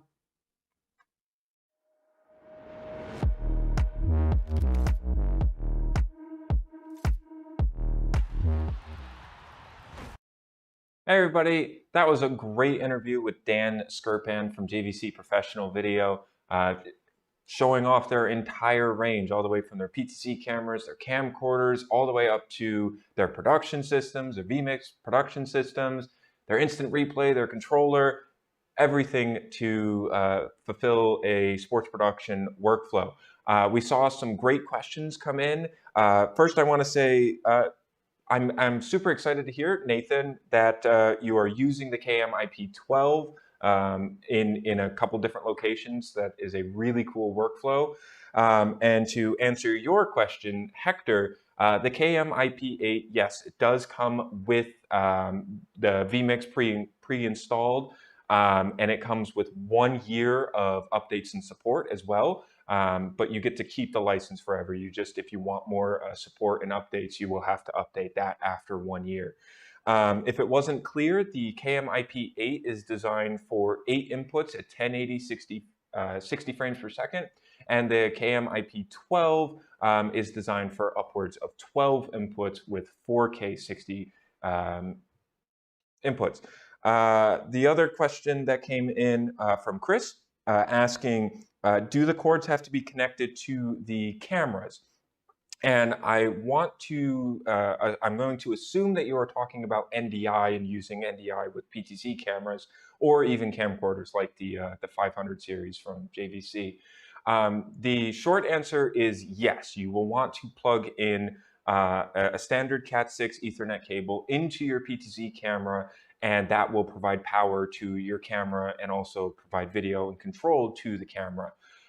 There are some great new PTZ cameras coming out that are actually Wi-Fi enabled. So definitely make sure to stick in for Thursday, where we will be talking about remote camera workflows and some NDI that is wireless. You will still need to provide power to the camera somehow, whether it's plugged into the wall or connected to maybe a portable power supply. But you don't necessarily always have to have a cable. But the easiest thing is, yes, if it is NDI compatible, to just run an Ethernet cable for power, video, and control. And since we're talking about new trends with Wi-Fi and NDI, I think this is a perfect time to introduce Brad, who is the owner of 1210 Production Company. And he's going to talk about some real world installations that he's done, as this is something that he does on a daily basis. And he's going to talk about some of those new trends in the market and where these sports productions are going. So let's introduce Brad. Hey, this is Jim with SportStream.us here with another SportStream Spotlight. This time being joined by the 1210 Production Company with Brad from 1210 Production Company. Hey, Brad, how are you? Good afternoon. Doing great. I am glad to hear it. I am glad you had the opportunity to join us. We've had a couple of days here already with SportStream, and we're really excited about talking to some of our system integrators like yourself and some of the interesting case studies and sports production and technology that you guys are working on. Brad, can you tell us a little bit about the 1210 Production Company and introduce yourself to our audience, please? Absolutely. 1210 Production Company was started in 2013 with the focus of high schools, small colleges, and minor league teams, and enhancing their video production needs, whether it's for their LED screens, whether it's for web stream or social media.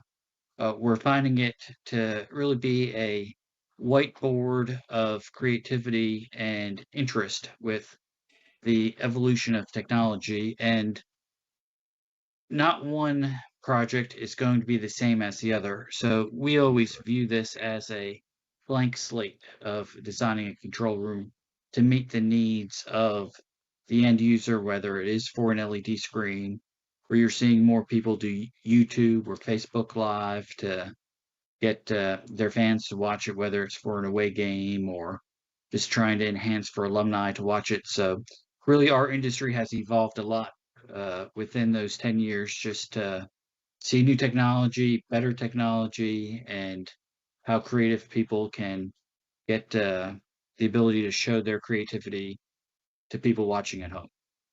And Brad, I know we're going to talk about a couple of different case studies today from all around the U.S. Where are you guys centrally located? We are based in New Jersey, Okay. about a half hour to the east of Philadelphia, but we do very little in New Jersey, to be quite honest. We spend a lot of time in Texas doing high school football. We'll be in California next week. We're in Cleveland at the end of the week. We do a lot of spring training down in Florida for baseball teams. So anywhere within the United States, we're willing to go and help evolve the video industry. That's great. So you guys are really serving the entire U.S. all across the country. That's correct. All across the United States, we have done a little bit international, but mainly in the United States.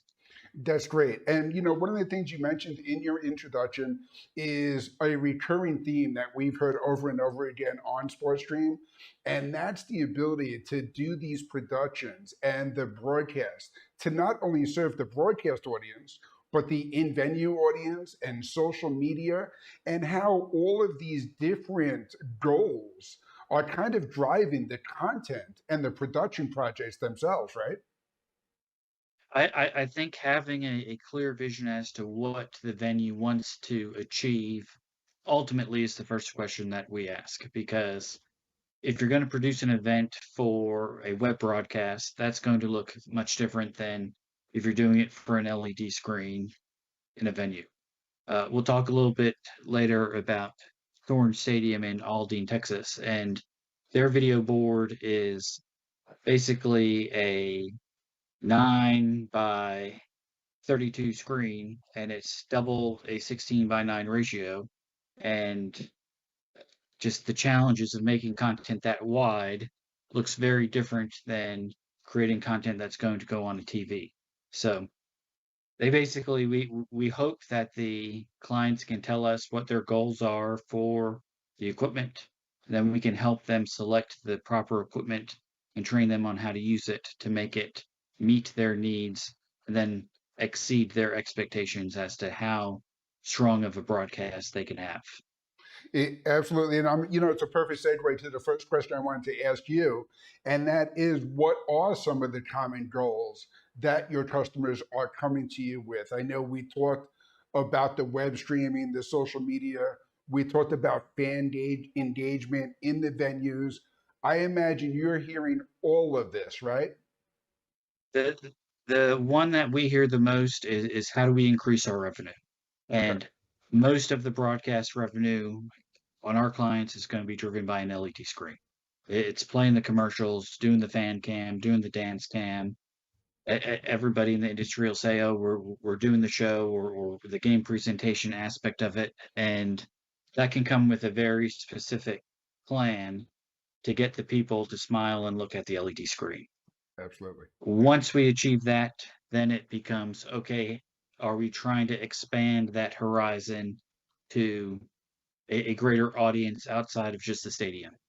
As we do more colleges and more high schools, you see where there's more of a dependency on being able to stream, whether that's going to ESPN Plus, or that's going to a high school website or a YouTube channel. Now you're trying to tie in that feed to have all the alumni be able to look at it. And then kind of down the list is how do we market our video and get it distributed? And for a lot of teams using a 3Play as an example with VizRT, they are able to send their highlights to the local TV station at the end of the game. And now the TV station doesn't have to send a reporter out. The team can supply all of their own highlights, and now they're getting a nightly news segment on during baseball season. So I think once we know what needs to be accomplished, it gets easy on us to find the equipment that can do it. Absolutely. And I think that impression must come from your work and your experience in dealing with a lot of schools too, where I've personally found that monetization is a big part of the conversation when they talk about sports production in schools. Because in a lot of these school districts, the booster program, the athletics program, that's a large revenue source for some of these programs out there, right? It is, and really finding the money for the upfront purchase is sometimes the hardest aspect of it. Right. And sometimes you are dealing with the quarterback club. Sometimes you're dealing with the state grant. And in a lot of circumstances, teams may get one opportunity and they know that they're going to get a lump sum of money that they get to spend. And once they spend it this year, they're not going to be able to ask for another dime for another 10 to 15 years. So we need to get it right, and we need to get it right this time, because there may be a decade before they are able to try to redesign or change something along the way. Absolutely. And I think that would be a big reason to work with someone like 1210 Production Company, where the school can rely on some of your past experiences, your knowledge, and your certifications for the products that you offer to kind of help steer them in the right direction and set up the projects that are going to meet their current goals, as well as prepare them for the future goals as the program itself grows as well, right? My goal is always to build the backbone so that if they do want to change something a year or two down the line, that they don't have to take everything that we installed for them one year, put it in the closet, because now, okay, we went from having 3 cameras and instant replay to now we want to have 6 cameras and instant replay. So if you have a video switcher that only has 5 inputs, okay, now we need something that does 10. Right. What do we do with the thing that only does 5? So now they've spent that money and it collects dust. So my theory always is to leave room for expansion, because maybe the next great idea that comes to you 6 months from now is something that can really impact how that production functions. Absolutely. And you want to be able to be set to expand in the future, that you don't have to continue to redesign the wheel. No, absolutely. And while we're talking about designing that wheel, let's talk about some of the specific stuff that you have been involved with. The one that you mentioned in your introduction just a moment ago was the WW Thorn Stadium. Can you tell us a little bit more about that project? Yes, we just recently finished the installation. Thorn Stadium is on the western side of Houston, and their entire school district runs a student-based crew, and they targeted the educational aspect of this. So their equipment was selected largely to match the criteria that the state of Texas has to teach their high school students video production. And you can see in the picture that these are broadcast level cameras. The cameras have 40x lenses on. It's a professional, ready to go to broadcast system.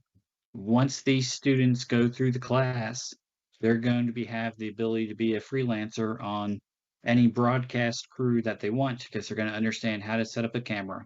They're going to understand how to run a switcher.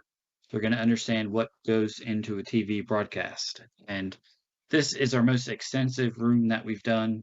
It has 4 studio cameras, 2 robotic cameras, a wireless camera, a 16 input switcher, and 4 channels of instant replay, and the ability to play an ESPN package through the graphics channel or a CBS Sports Network package. It really is a lot of power for a high school level. Absolutely. And I'm glad that we talked about this case study, because one of the things that you pointed out is in designing this production system, you took into account that educational aspect of the students actually using the same equipment that's being used in the broadcast industry. It's one thing to build these systems where, oh, this is what you want to deliver. That's great. But in this situation, part of the goal was to give the students something that would become a usable skill for them in the future as well, right? It can be very intimidating to start when you don't have any experience going into how to run a camera, or try to learn the terms of the camera.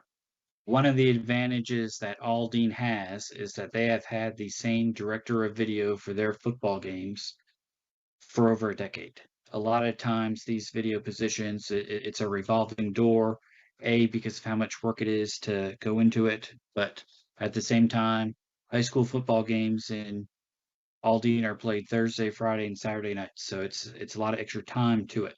Right. And having the staff have the ability to teach and educate the students in a way that they know that they're going to get the knowledge to get them a job, I think helps keep the motivation of the students to learn that. And Absolutely. I myself came from a high school of 83 people, and we didn't have any of this. And I just kind of watching our staff do the training during the first couple of scrimmages, and the I think smiles and amazement on the kids to realize, okay, now we know how to do this. I think they're really excited about it, and I think they will really hit the ground running once they get a couple games under their belt. Yeah, absolutely. And while you talk about the tenure and the experience of the director of the program, when you talk about student resources, you're talking about students that are going to make their way through the school in 4 years on average. So there's going to Then you're be going a to bring constant another group of rotation. kids in, Yep. and another group of kids in, and another group of kids in. Yep. And I think kind of in the middle picture there, you can see the VisRT TC1. I think a lot of high schools try to mirror the equipment that their classroom teaches.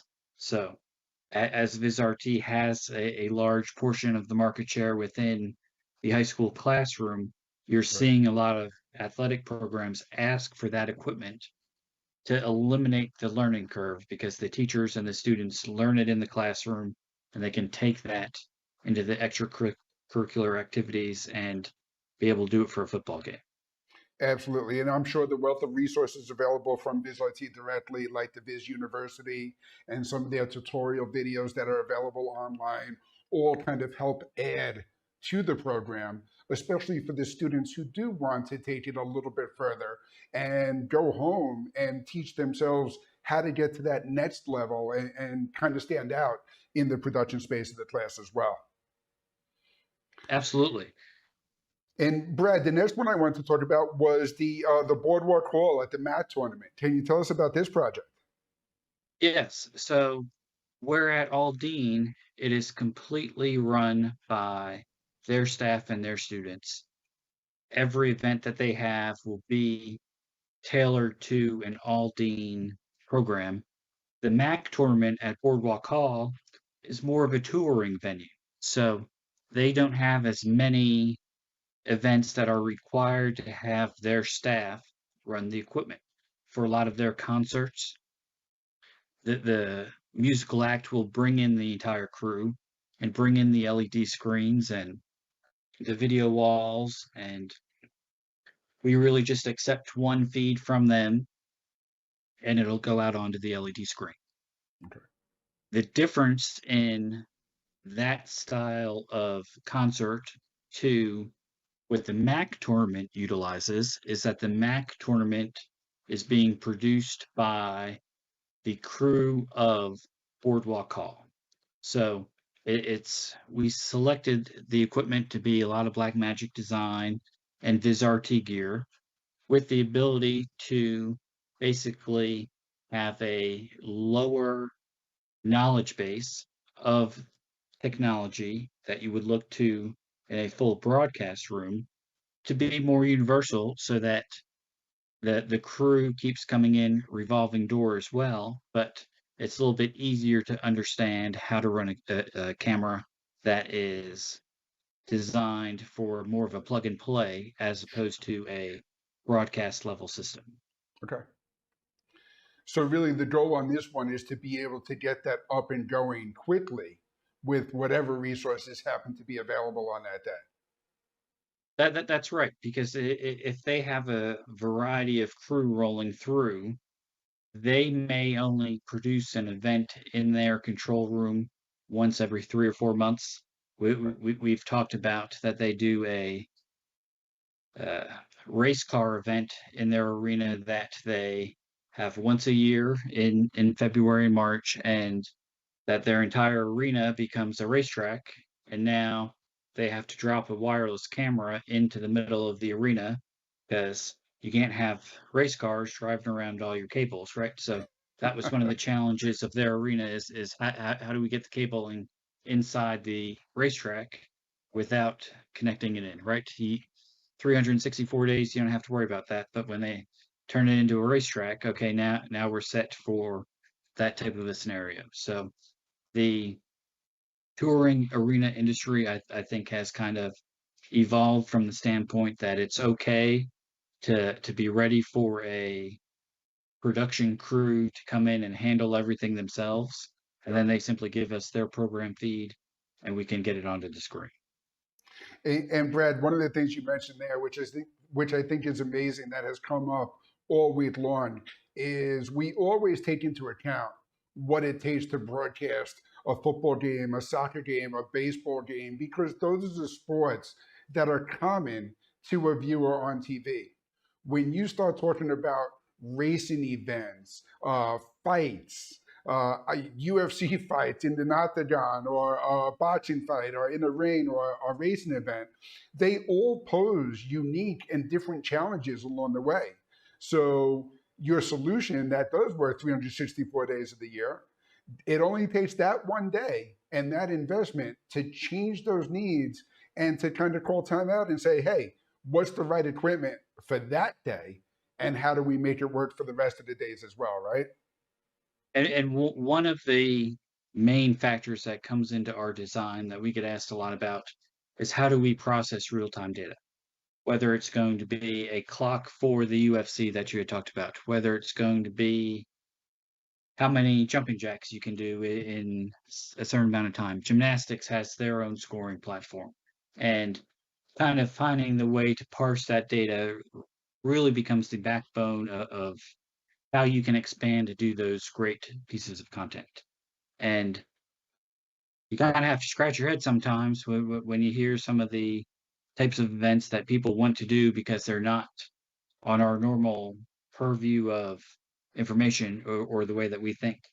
But we've done rodeos, we've done swim meets, we've done roller derby. A lot of people have a lot of different interests, and the nice thing about video is that they can all be highlighted in a way that publicizes them in a very, very good light. And back to the goal that you talked about on the introduction to the show, monetize them. It is some of those more unique sports and smaller sports where the monetization becomes even a greater priority because the traditional channels to fund those sports aren't there. So it all comes back to that as being one of those goals that will help drive some of these decisions along the way. It isn't, but sometimes they are the avenues that have the most money, because somebody who has had success in an industry and wants to continue to grow that sport.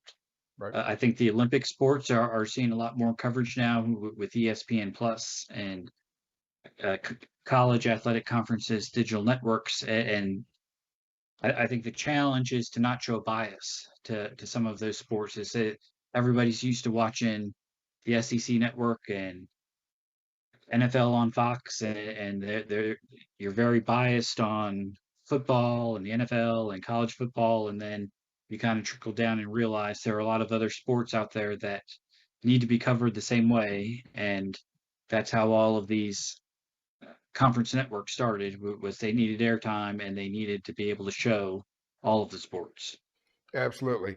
You know, and that's one of the things that we're really trying to emphasize is that when we talk sports production, it really is some of these constant standards that you'll come across along the way, like you talked about integrating the data, whether it's a sports scoreboard feed or judges scoring. There's always going to be that aspect in any kind of competition that you're going to want to communicate to the audience. Brad, the other project I wanted to ask you about was the Savannah Ghost Pirates. Can you tell us a little bit more about this one? I really enjoyed working with the Ghost Pirates and the staff at End Market Arena. It was really our first introduction into a broadcast level control room. And when I say broadcast level, you're looking at a 2/3 chip lens camera. You're looking at a CCU. You're looking at the quality of equipment that you expect to see watching a game on TV. And it was all new construction. It was right in the heart of COVID.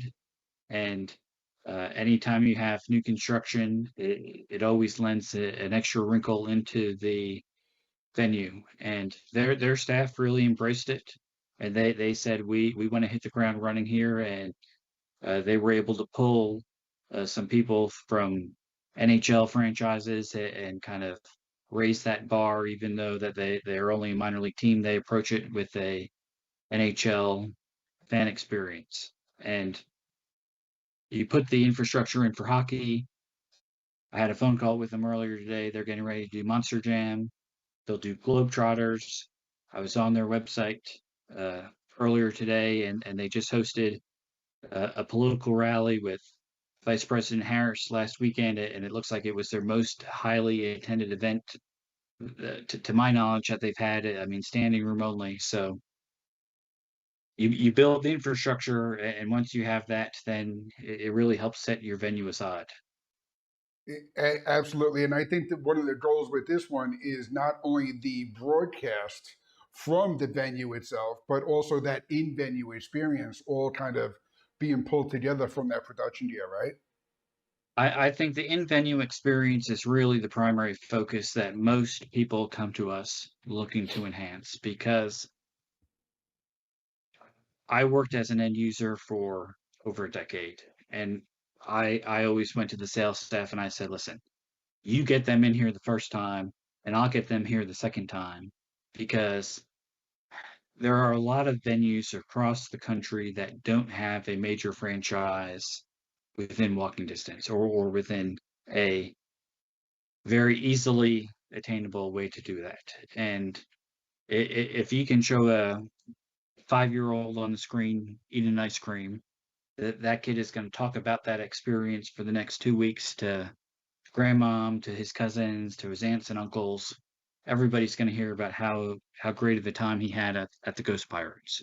And now that gives them something to want to come back to. So I think you first get the sponsorship dollars based on people playing the ads, but then you also can see the increased revenue of people just enjoying to come to the stadium or the ballpark or the hockey arena to enhance that experience.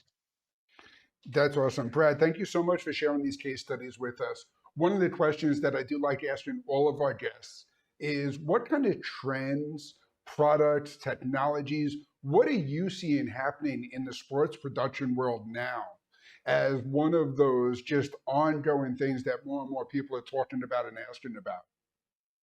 I think you're seeing a lot of streaming requirements and the interest to expand the equipment outside of just the LED screen and the fan experience within the stadium. And I think the level of that production is quickly escalating to wanting to get to almost an ESPN level type of production, or look at it graphically to have at home.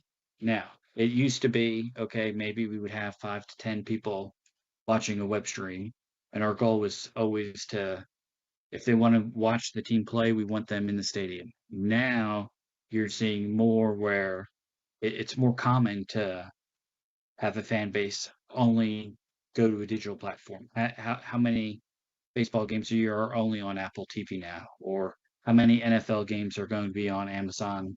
Or how many games are going to be on Peacock? The industry has changed with what streams are expecting. In very early on, it was okay if it was just a score bug that updated the data in real time. And now it's okay. We want to bring out all the lower thirds. We want to have go to break graphics. We want to have nat mics. We want to have announcers dedicated to that web stream. So the bar is quickly being raised, and also constantly being raised. Absolutely, and I think the audience is being raised. We're seeing it ourselves where a lot of people are growing up as a fan going to a specific stadium in their local hometown. They move away, life takes them in another direction. They want to continue to stay up and give them that taste of the hometown energy, you know? In the case you talked about with the different school districts, I know if a student went to Aldine High School and they were part of that production team for 4 years, when they go on to college, they're going to want to keep tabs on what is being done in that venue, what is being done on the production. And part of having that stream available, it just allows you to grow your audience, not only from one game to the next game, but over time of the program as well, right? Yes, it does. And I think because of that, it used to be very centrally located and regional. If you want to watch a Phillies game, you have to have Comcast within the Philly market. Right now, you can stream every game on MLB TV or NHL.com, and the information is there. And I think people have stronger connections to the high schools, to the colleges, to realize that even though they are no longer on campus, they can still feel that connection and the passion that they had while they attended it. And now they can see where the program has grown. Absolutely. Brad, thank you so much for joining us here for the SportStream Spotlight. Anyone who's interested in learning more, you can go to 1210productioncompany.com. You can reach out to Brad and his team either by email or by the phone number listed here on the screen. Check out 1210productioncompany.com to learn more about these different case studies that we talked about today, or about your next project coming up in sports broadcasting. Brad, thank you again for joining us. Thanks for having me.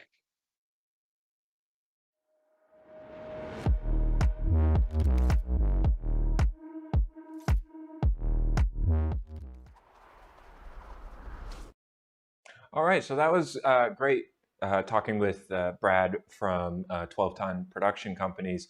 Next, we're actually going to be talking with Canon Canon's going to do a live color matching segment with their XC protocol between not only matching a couple PTZ cameras with the CRN 700, CRN 500, but also their camcorders, the XF605, which is their flagship camcorder. Before we get into that, though, I did want to mention, I see, Nicholas, you're commenting back and forth in the chat, which is great. If anybody has questions, make sure to put them in the chat, and we will do our best to answer them. I was going to mention, Nicholas, that the KiloView N2 can be used for wireless NDI sources. The other thing that you could look at is Atomos has wireless converters as well with their Connect series. One thing that I would say is I see you commenting again about the Wi-Fi network not being strong enough, and that's NDI and Wi-Fi is a new technology that's coming out. So what I would say is, definitely give us a call. And what we can do is we can get you in contact with Netgear. They just put out some new wireless access points, and we can get you in contact with them and then be able to find a wireless access point that will be stable enough to use with your KiloView devices to get those cameras into a stable Wi-Fi NDI network. So definitely, if you do have any other questions, please put them in the comments. We'll do our best to answer them. And yeah, so let's introduce David Doko from Canon, and he's going to talk about some outdoor PTZ cameras and then do a live color matching demo. So David, take it away. Welcome to SportStream. Today's vendor spotlight now is on Canon. They've got workflows for every level of sports production. What I'm really excited about, towards the end of the show, we're going to have a live demonstration of color shading multiple cameras together, because one of the things that we say is that there are PTZ cameras, there are camcorders, but Canon has color science that just places the level of color and optics that you put into your products ahead of any others. My special guest is David on the show. David is out in California, coming in to be on the show today. David, welcome to the show. We're here to talk about Canon, and we're here to talk about how you have products for every level of sports. So introduce yourself and talk about Canon a little bit. Thanks, Gary. Yeah, I'm David Doko. I'm a senior technical specialist for Canon based in the West Coast in Burbank. And one of my specialties is the use of our PTZs in multiple use cases. And that use case, what we're talking about today, is of course sports. And I'd love to just go through an overview of our product and how that product is integrated in the sports streaming world and the sports live broadcast. So I can go over the just some basic overview of the models. First of all, we have, yeah. So we have outdoor models, and this X300, this year's X300 is one of our outdoor models, which are weatherproofed, and we have indoor models. The X300 is one of our outdoor models. You could see that it has this housing, which really is rated for IP65, an outdoor weather rating for its durability in different environments. And it is based off of a 1/2 inch chip.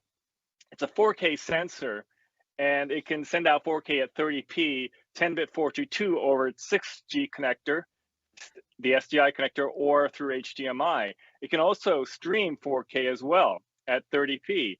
You can see from the backside that it does have a PoE++, and it has that 6G out as well as Genlock and the HDMI connector.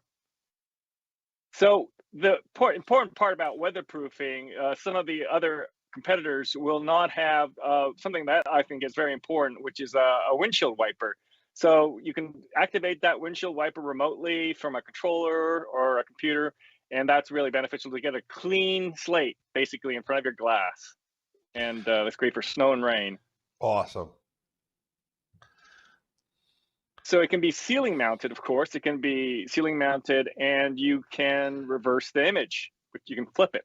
And that's also an important feature, of course, so that you get an upright image. A lot of people hang these cameras from the deck of the stadium seating to see the field. So that makes a whole lot of sense. And then let's talk about that image quality. There's a lot of PTZ cameras out there, but only yours have the Canon color science. So talk more about that.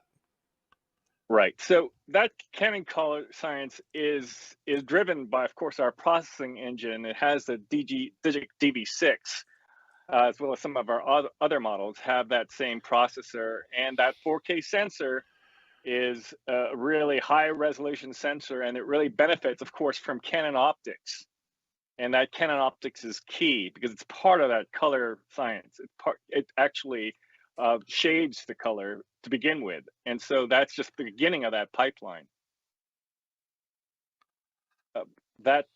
Returning to that lens, it is a 20 times optical zoom lens. It does have digital zoom, but just starting out, that optical zoom lens can go very wide to very tight.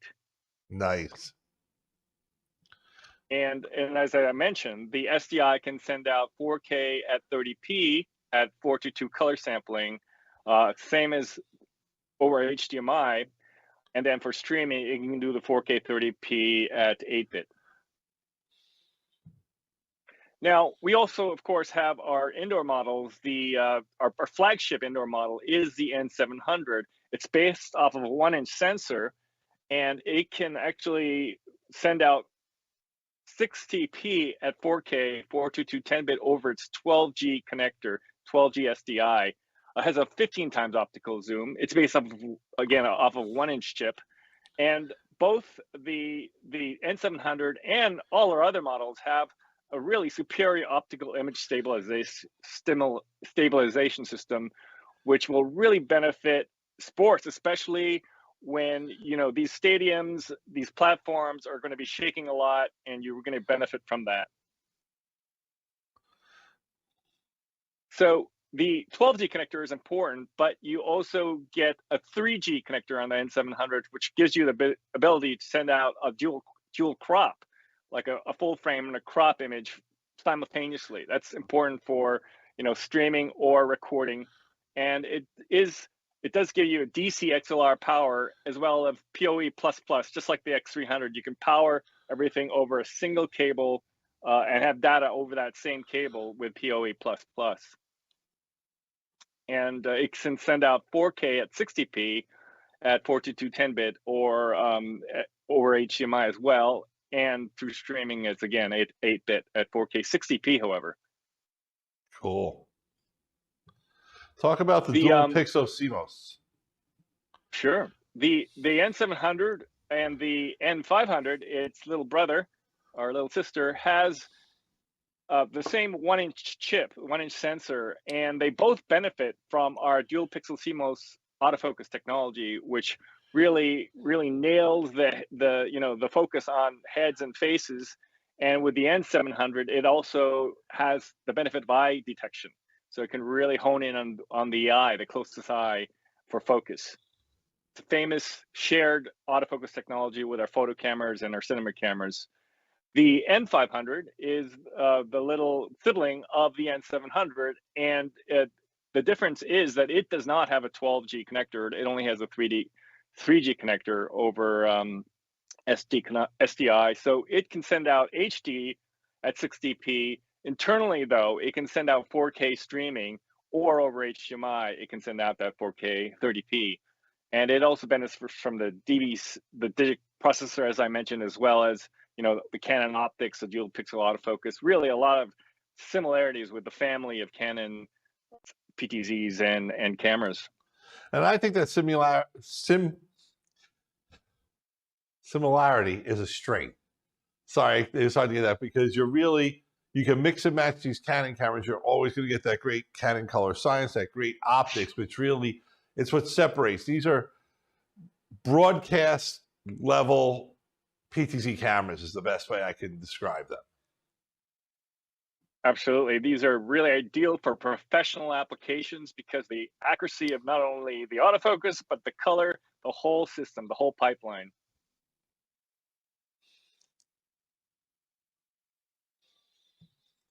The N700 and the N500 have a 15 times optical zoom, as I mentioned, but you can go into the digital zoom because it's a 4K sensor, and you're going to be able to get very high quality video even as you go into the digital zoom, because what happens is that it's just the 4K gets cropped going into the digital zoom, and that digital zoom will give you up to 300 times of magnification.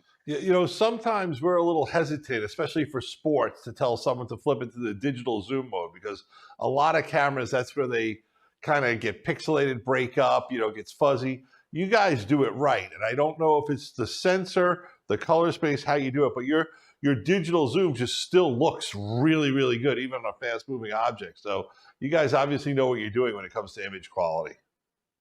That's correct. In this example, I was actually really zooming in on just a little badge in my office, and when that transition between the optical zoom and the digital zoom, which you can see on the right where it becomes blue, really is very hard to notice, and that's really the power of that digital zoom. One of the points that you mentioned, Gary, is that these cameras, the PTZs, and our family of both photo cameras and cinema cameras, they have a shared heritage of Canon color, and so really you could really match these cameras up really well, which is really important for sports. And I'm going to get into that in a demo a little later. The Canon cameras, the PTZs, and many of our lenses, of course, have optical image stabilization, and that's 4-axis. So as I mentioned, in sports, you're in a sometimes very difficult environments where there's a lot of shake, and that optical image stabilization, which Canon is famous for in its line of photo and cinema lenses, has been adopted by our PTZ line. Really important for sports. So I think it's important to mention here that when we say optics, we're not just talking about the chip. We're talking about the actual lensing and how those lenses interact with the whole frame. That's correct. It is in the lens in these PTZs, and that same technology is in our $60,000 broadcast lenses. That exact same technology for optical image stabilization. Yeah, now let's talk about add-on applications. I think the auto loop can be very, very useful in sports, especially in, like, let's say, you're going to return to a center of the pitch for soccer, or the 50-yard line for a kickoff, or if it's going to be, when a guy gets on first base, you can go to a certain shot and a certain thing. The more you automate and make the process look good, the easier it is to actually produce your show. So I really think this feature in sports could be a lot bigger than we even make it out to be. When the operator wants to cover certain angles repetitively, that auto loop feature can be a real labor saver, and that operator can then concentrate on other cameras. So, of course, these add-on applications are in the camera, so you can just launch the application, whether it's auto loop or auto tracking, and that camera will just take over using its processing. So that loop is like, say you want to go to a crowd all the time, or you want to make sure you're hitting the goalie, repetitively, just as cutaways even. That can be a real time saver for the operator.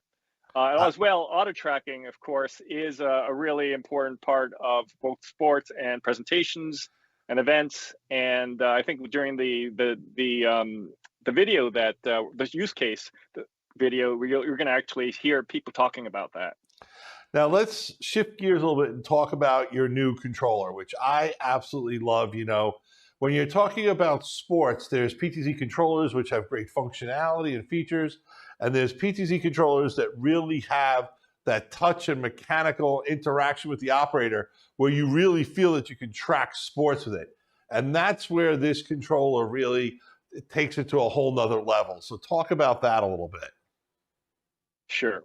It's called the RCIP1000, and it is our very latest controller. It is probably a class-leading controller in the PTZ industry because it really relies on a visual interface to not only for a live view, kind of a preview, but it also gives you preset thumbnails. And I'm going to go through that when I start to do a live demonstration of how we color shade with the IP1000. Really a lot of flexibility. You see in this photo that these presets can all be visual presets, not just a name or a number, a visual touch screen, which you can just call up. Love it. So this is our first kind of flow chart, how to do sports streaming. Is this a good time to cut to your demo? Because your demo is great, and I really want to make sure we get it in there for the folks to see. This is fantastic for sports, the demo we're about to get. Right. And before I launch into that demo, this schematic here really kind of shows you how you can you mix the live cameras with the PTZs, and that all can be, all that through SDI or even streaming, because our cinema cameras can also stream. They can all be sent over to a recorder, which then encodes it for the web, or they can be sent through the SDI to a recorder, or they can just stream directly from these cameras as well. Just a lot of options for sports streaming or for sports recording. And I'd love to show. And in this mixed environment, what's really important is the XC protocol, which we employ. It's an IP-based camera control protocol, not just for PTZs, but for the control of our cameras, the color control, the iris, exposure adjustments. I'm going to launch right into that right now. Cool. And I would like to first just kind of flip from my view. The camera, there's a N700 that's shooting me, but I'm going to actually just going to use that. Yeah, I've already have some presets here. So I'm going to touch this diorama preset so that we can go right over to the diorama, and you could see my camera whip around doing that. It's just touch screen, visual based. Great. So we're now on the little diorama that I just created here. For me, this looks a little dark. Why don't I just, I'm going to just adjust this a little bit. But the first thing I'm going to do, before I adjust things, what's really important for people to understand is that you have to choose a common picture profile in Canon. And this, I purposely chose a picture profile that I normally would not use, which is EOS neutral. It's kind of like a legacy kind of color profile that's from our DSLR days. But I'm going to change this for you so that people can see this on the fly. And I'm going to choose a common, one of our latest color profiles, gamma and color spaces, is Canon 709, a really pleasing skin tone and dynamic range for modern cinema and for modern sports shooting. So that's the first thing I did. One of the things you want to do when you want to kind of really get into the customization of your colors, you want to turn the protect off.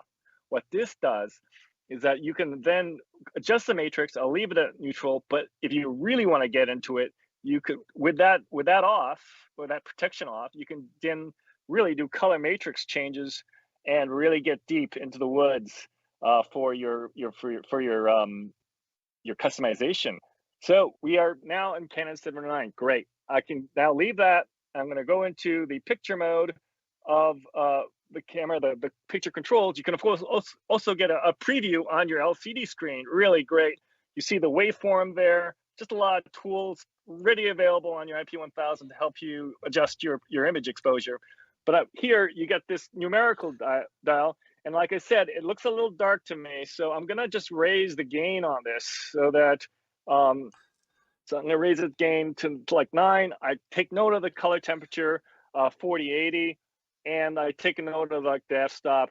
Sometimes you don't necessarily have to, match the f-stop, but the color temperature is important.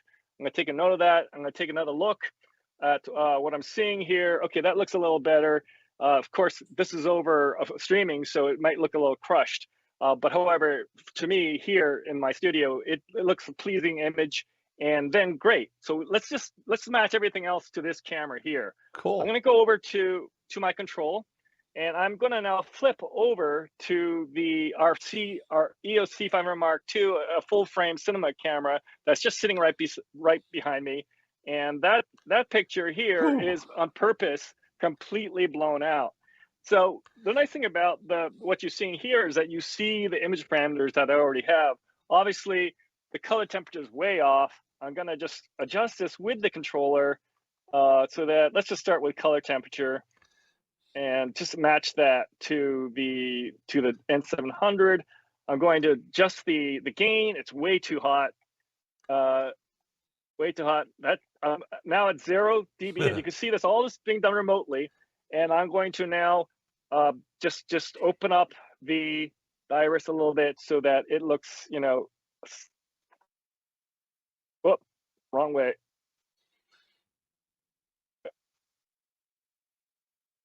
Don't you love live? So this iris, yeah, the iris is we're using a compact zoom, so that's actually a minimum of T4, and so I'm going to actually raise the zoom, the dB, the gain, and we're actually getting kind of similar to the parameters of the N700. Great, that looks similar, and it looks pleasing to me. Let's move on to and one thing I really want to check though, and this is good that this is live because you'll see that it's easy to forget. You're on purpose. I had this on neutral, but again, you want to match your Canon 709 profile so that is the step that I forgot. But that's good that I showed it to you live because it's an easy thing to forget. You want to match your CP, and you can really see how much of a more vibrant image that is now. Yeah, look at these two images look very, very similar. Yep. The color, and you've seen this through streaming probably, and it's still going to look similar. So, it is. Lastly, I want to just flip over to our XF 605. The XF 605 is really it's a really compact and flexible camera. It's perfect for sports actually because you can hand hold it. Yep. And so here I'm just going to again start with making sure I'm on a common Rec 709 profile. That's first step. I'm going to flip over to the actual camera, and similarly I'm going to flip over to this camera, and you see that of course it's wrong color temperature again. I'm going to adjust that really quickly.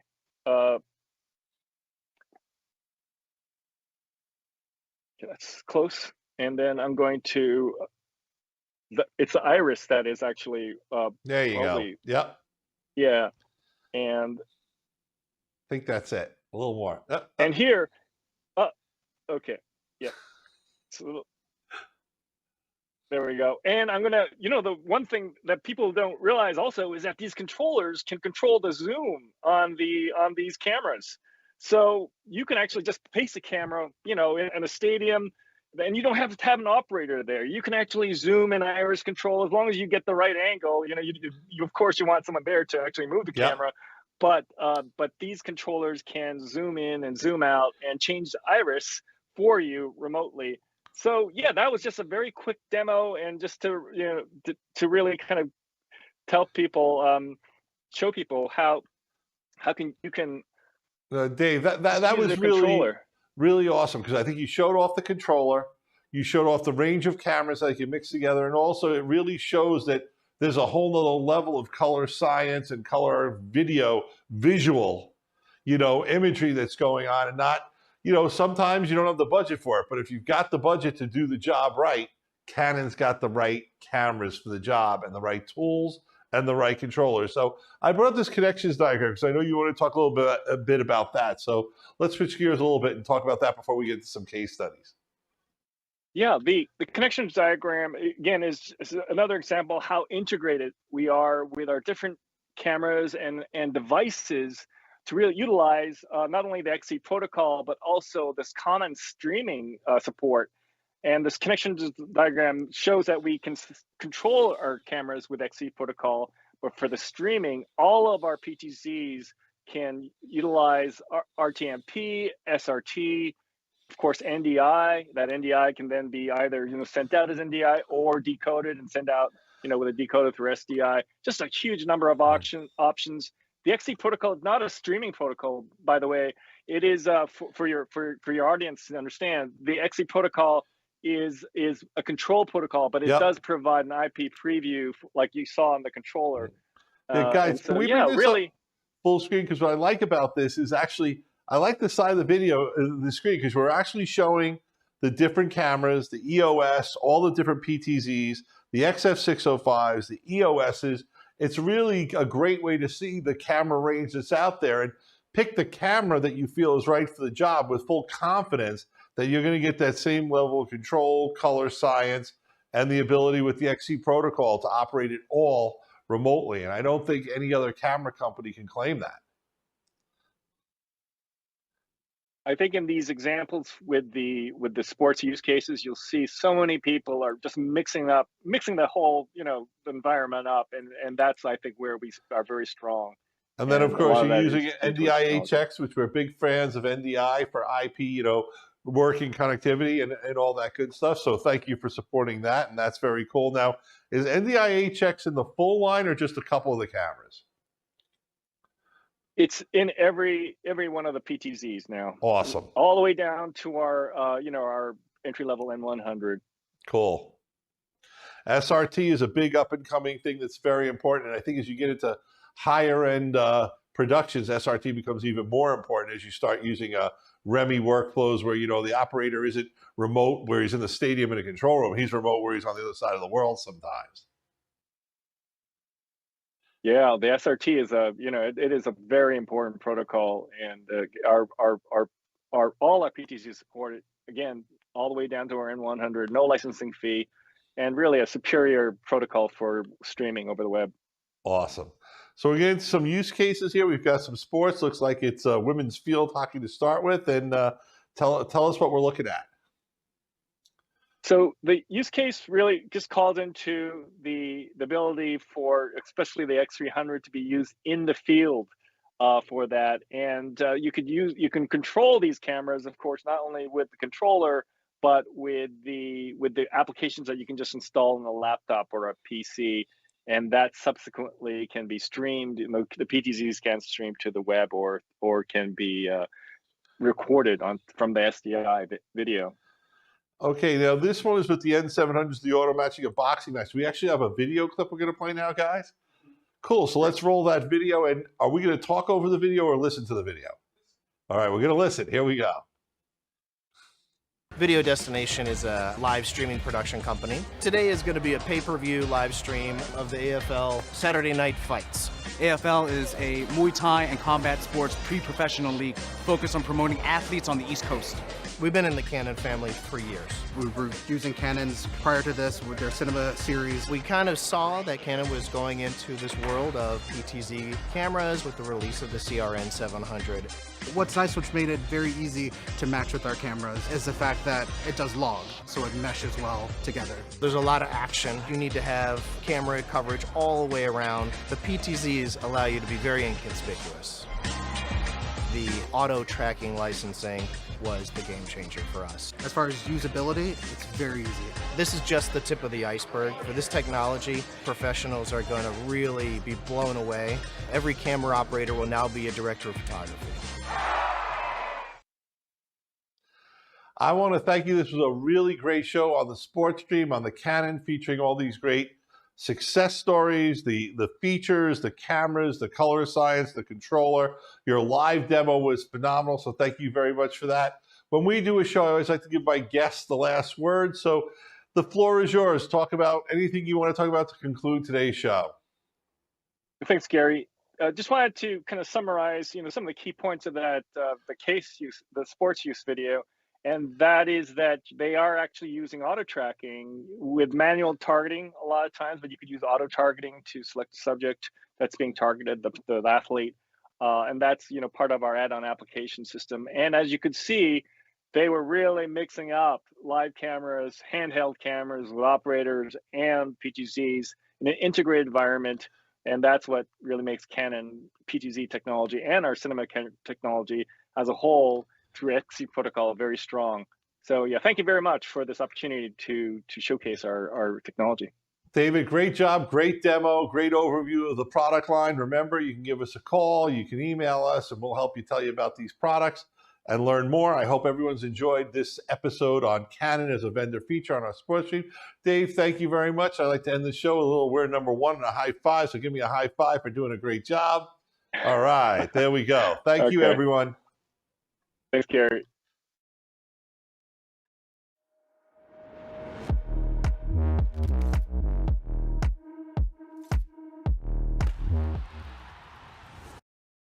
So that was a great video with David Doko from Canon. I just love seeing the real-time color matching.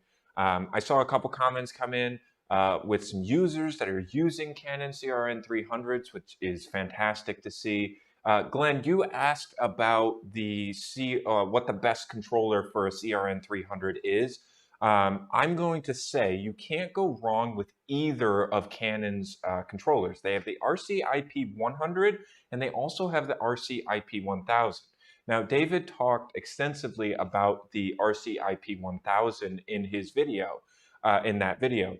And what I would say is if you are only using 2 to 3 cameras and you're going to be using the CRN 100s or the 300s, you'll probably actually be fine with using the RC-IP100. That controller is designed for upwards of 100 cameras, and it still uses the XC protocol, so you can still even control the XF605 with that controller. But of course, once you move up to the RC-IP1000, it's going to be a little bit more expensive, and it's probably in the best case scenario, once you get over 5 cameras, and you're getting into the CRN 500, the CRN 700, the XF605. Once you start getting into the more advanced cameras and you're getting more and more cameras, that's when some of those features on the RC-IP1000 come into play, such as being able to preview upwards of 9 or 12 cameras on that screen. So it really depends on how many cameras you're going to be working with. But either way, like I said, you can't go wrong with either the RC-IP100 or the RC-IP1000 and the Canon CX protocol. That was a great video from David. Next, we're going to talk about some more advanced production workflows with a system integrator, Future Grade, and they are going to talk about some success stories and then also, again, installation tips and trends that they see in these more advanced workflows. And that's going to, kind of lead us into tomorrow, because we're going to be talking tomorrow about like, how do I do instant replay? How do I get scoreboards in there? How do I get, my video feeds on my LCD walls throughout the venue? So this is going to be a perfect segue into that. Make sure you stick around, because right after this, we will be back. So if you have any other questions, put them in while this video is playing, and we'll see you in a bit. Hey, this is Jim with SportStream.us, and I am here today with a SportStream Spotlight. We have reached out to system integrators all over the country to ask them to talk about some of the exciting sports production workflows and projects that they've been personally involved with. We know that when we're talking about sports production, and you can talk to someone who has actually built the studios, built the productions, and worked with the teams that need to get all of these projects on air, that those are the experts in the industry. And that's why I invited Austin from Future Grade to join us today on SportStream.us. Hey, Austin, how are you, man? Doing well, Jim. Thanks so much for having me today. Oh, it's our pleasure. You know, you have a couple of really cool case studies to share, so I want to introduce them to our audience. But before we do that, I want to introduce Future Grade.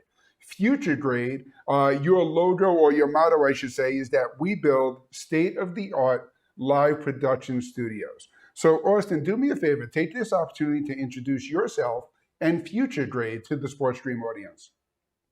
Yeah, absolutely. Thanks, Jim. As you said, Future Grade, we are system integrators for sure, but we also specialize in building custom-built live production studios for our clients. We build them bespoke to our client. So that means selecting the gear, the approach, the strategy, everything that fits them best and fits their creative best.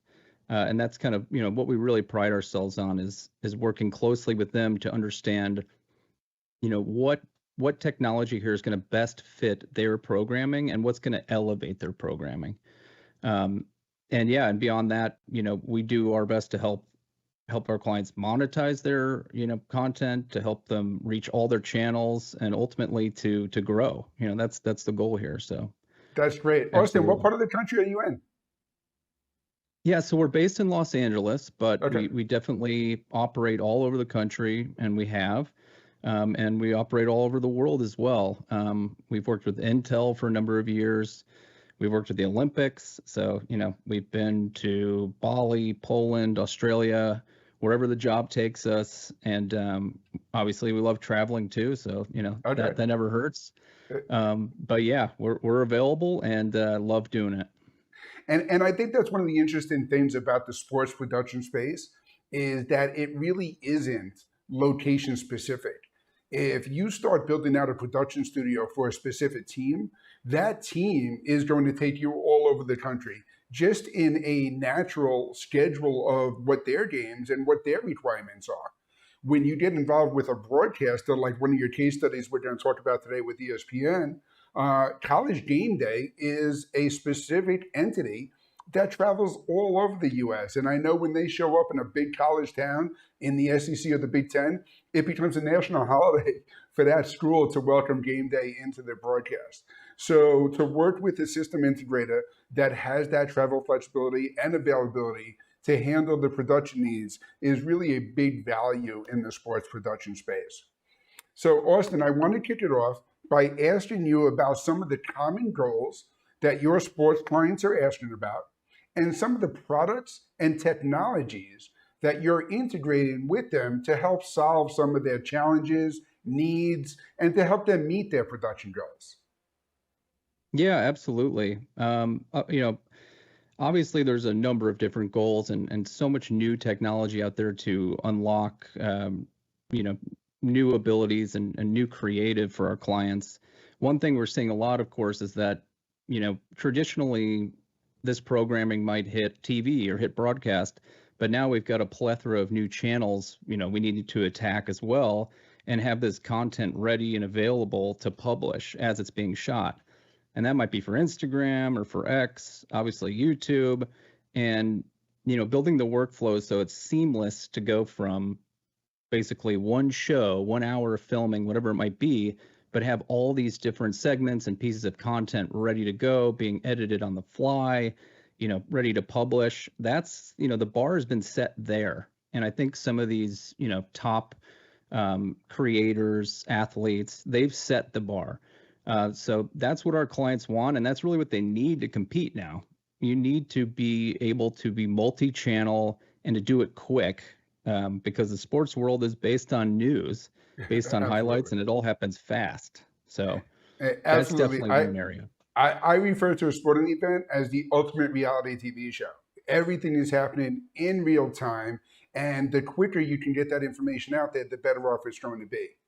Getting that information Totally. out there is a traditional broadcast world. If you could be on the field and meet ESPN broadcast specs, you've got a great vehicle for delivery. But now that delivery to other vehicles is becoming more and more important, whether we're talking about social media, streaming platforms, even fan engagement within the stadium itself. These are all common needs and common questions. And then, even in the broadcast studio, you have now social media celebrities coming from the broadcast studio space with guys like Pat McAfee. And I know you've done some of the work in helping him build out his studio, right? Absolutely. Yeah, we're very fortunate to help Pat build out his new Thunderdome studio. Originally was with FanDuel, but now, as everybody knows, moved to ESPN, which is incredible. I think too, something everybody always asks us is just about these guys themselves, and I can't say enough how cool Pat is and how awesome and nice he is to our team working within, the studio and helping build it out, and how creative and how much that whole team cares, about the end product. Yep. And, that's where we come into play, right? Of trying to unlock their ability to get really creative and do some of the wacky stuff that they do. And we lean on this gear, right? We lean on Atomos, we lean on Netgear for, PoE provided, powering 25 plus 4K cameras, so it's the gear is essential. And then creating those little bespoke workflows is what we're working on every day, is how to simplify these things to make it really easy for Pat's team to run the studio, and so they can focus on the creative and the tech kind of becomes more in the background. And that's what I But wanted to pull up here on this slide is some of the boring details, and then we're going to talk a little bit more about the show itself. But you Sure. can see that what you guys built out with the studio is traditional broadcast equipment, Panasonic, huge name brand, incorporating their PTZ cameras and controllers. You talked about the Netgear switch, one of our personal favorites for any kind of video over IP workflows. And then you mentioned the Atomos products as well. Are you integrating some of their new cloud technology? Yeah, absolutely. We've been looking a lot at just, it seems like Atomos comes out with something new, now every few months, and it's almost insane how much functionality they pack into these monitors now. It's like a mini video mixer. It has the Cloud Connect. It has the ability to, remote view. And yeah, so that for us streamlines a workflow, Sure. being able to bring multiple cameras into the single device, have it coming up to the cloud so it can be edited in real time. Now we're talking about how these different platforms like Instagram and X and YouTube, this is how that stuff's unlocked with gear like this.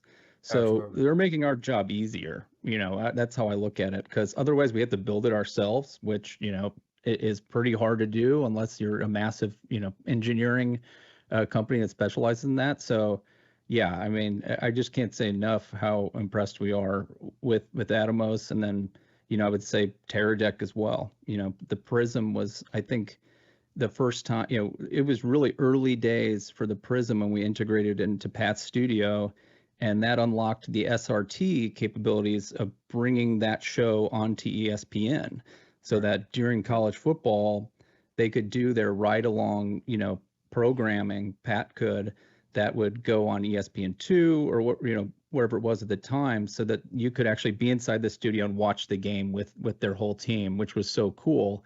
And that was all, thanks to the Prism at that time, and it was brand new, and now it's totally refined and updated and works very well.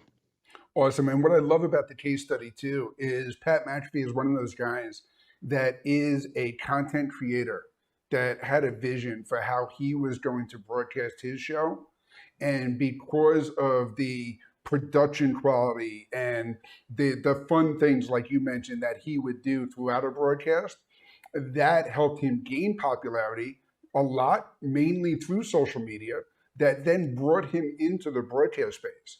So it really is kind of democratizing the content, where a content producer and someone who's focused on the content and the production quality of the content can create opportunities. It's not just the broadcasters themselves who are creating the next celebrity that's going to talk about all these different sporting events. So working with that and working with Pat throughout that to make that happen had to be really exciting. Yeah, no, it's inspirational, really. You know, it to your point, he kind of reversed engineered the whole process, right? Right. I mean, he almost forced their hand. The content is so good Yes. that you know it can't be ignored, and obviously he brings the fan base there. So you know, I that's what I kind of say to other, you know, talent, athletes, celebrities out there is that look, you have an audience already. Use it. You know, get some of these gear, get your own studio, because they're just sitting there waiting to be entertained, and you have the power to do that.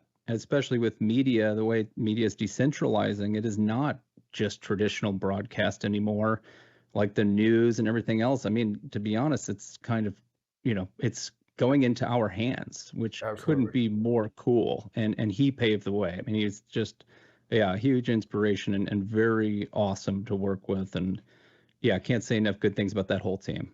That's great. Now, Austin, I know we talked a lot about some of the new technology already, talking about the Atomos Child, talking about the Teradek Prism. And that's kind of what I want to ask you a little bit more about, is how you're seeing some of these new ways of getting the content out there incorporated into the production studio, specifically like video over IP and video to the cloud and then distribution from the cloud. You must be seeing a lot of that, and that must be a big reason why you've gone with some of those Teradek workflows, right? Yeah, absolutely. Yeah, I think it's almost, you know, mandatory at this point. You know, if you want to compete, you need the ability to, you know, publish quickly, have all of your camera angles either isolated or, you know, have the ability to edit on the fly, which often involves cloud. With work being remote and a lot of, you know, editors being remote, video over IP, REMI workflows, they're essential. So being able to ingest video in real time, even 4K now, right? And getting that up to the cloud quickly and getting it up in the ability where editors can still access those files, you know, growing files, if you will. Yeah, that's become essential. And even I will say too, you know, when it comes to Panasonic, we've just relied so heavily on Panasonic over the years because they're just so, the gear is so good. And I think they have, you know, technology over IP that just doesn't, I just haven't seen it as much in other gear. And we're literally, you know, now able to control cameras from across the US in a studio because we're, you know, operating that over a VPN, whether it's using Lumix Tether or actually using the hardware itself over these bridges we're creating with the IP. It's just opened up so much potential to get content done. So yeah, absolutely. Absolutely. You know, the technology is a big part of that. And I think by using the technology the right way, and you talked a lot about the REMI workflow, we've dedicated an entire day of this SportStream event to remote production for that reason exactly. It is allowing producers to bring in the right talent wherever the talent might be located, the production team wherever the production team is located, and even the event itself in the sports production space. It allows you to make sure that you're creating the best content with all the best elements and production capabilities available, which is a perfect segue into our next case study with some of the solutions that you've built out for the Jim Rome studio.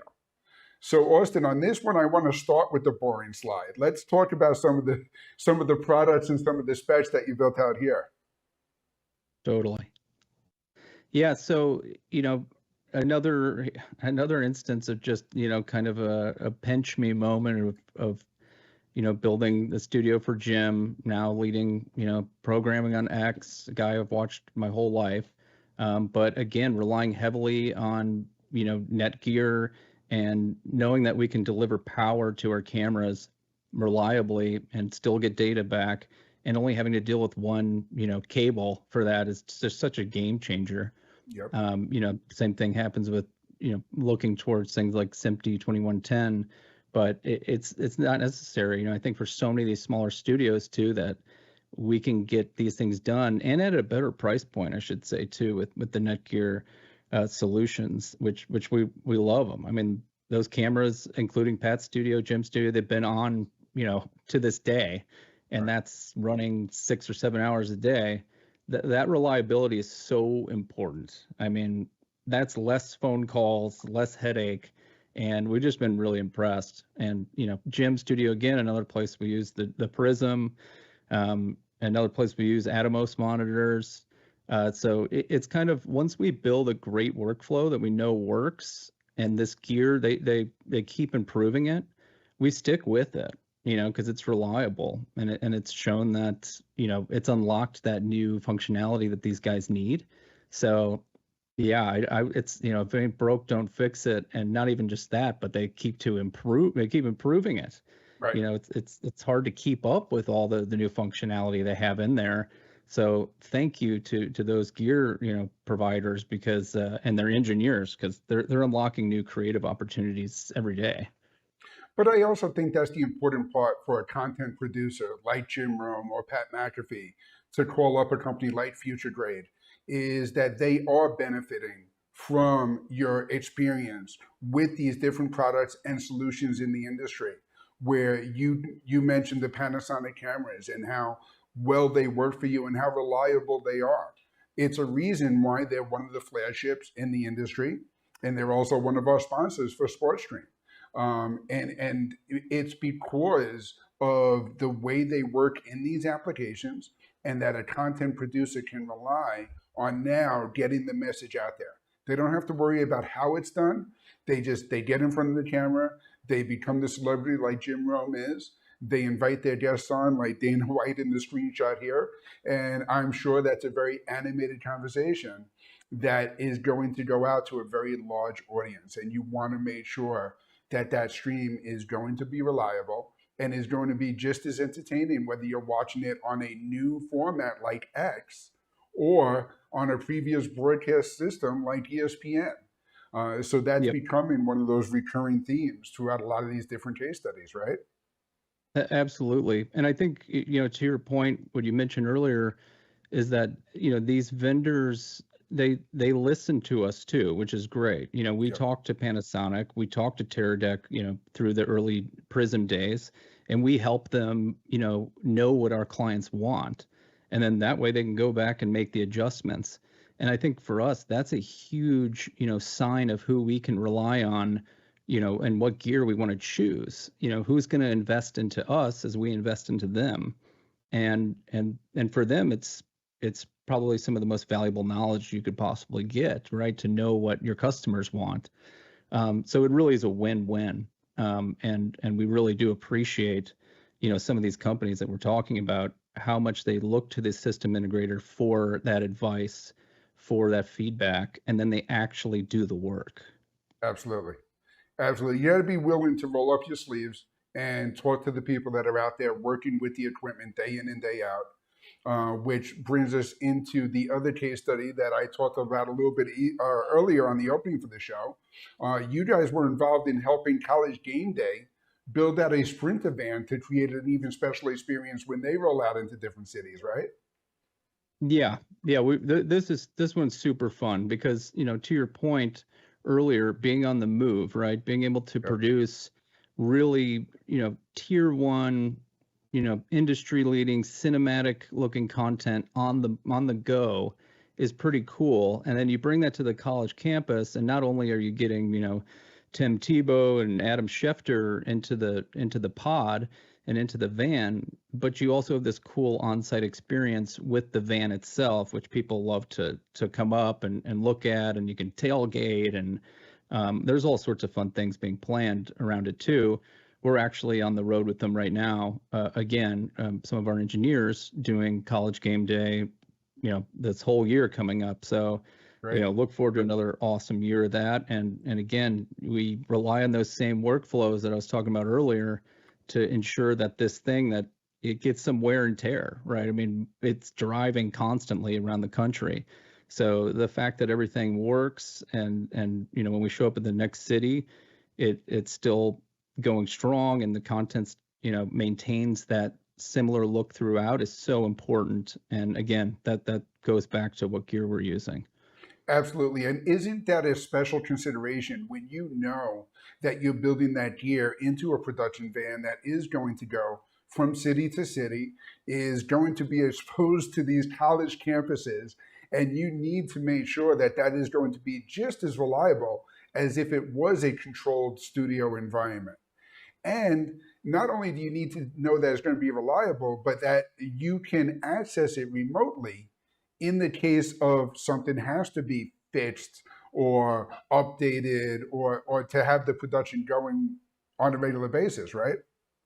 That's a great point too, and I'm glad you mentioned that because once the show starts in that van, it's a tiny space. I will say, as cool as the studio is in there, it's very small. So what do? We access all the gear remotely, and we can control the Panasonic cameras remotely.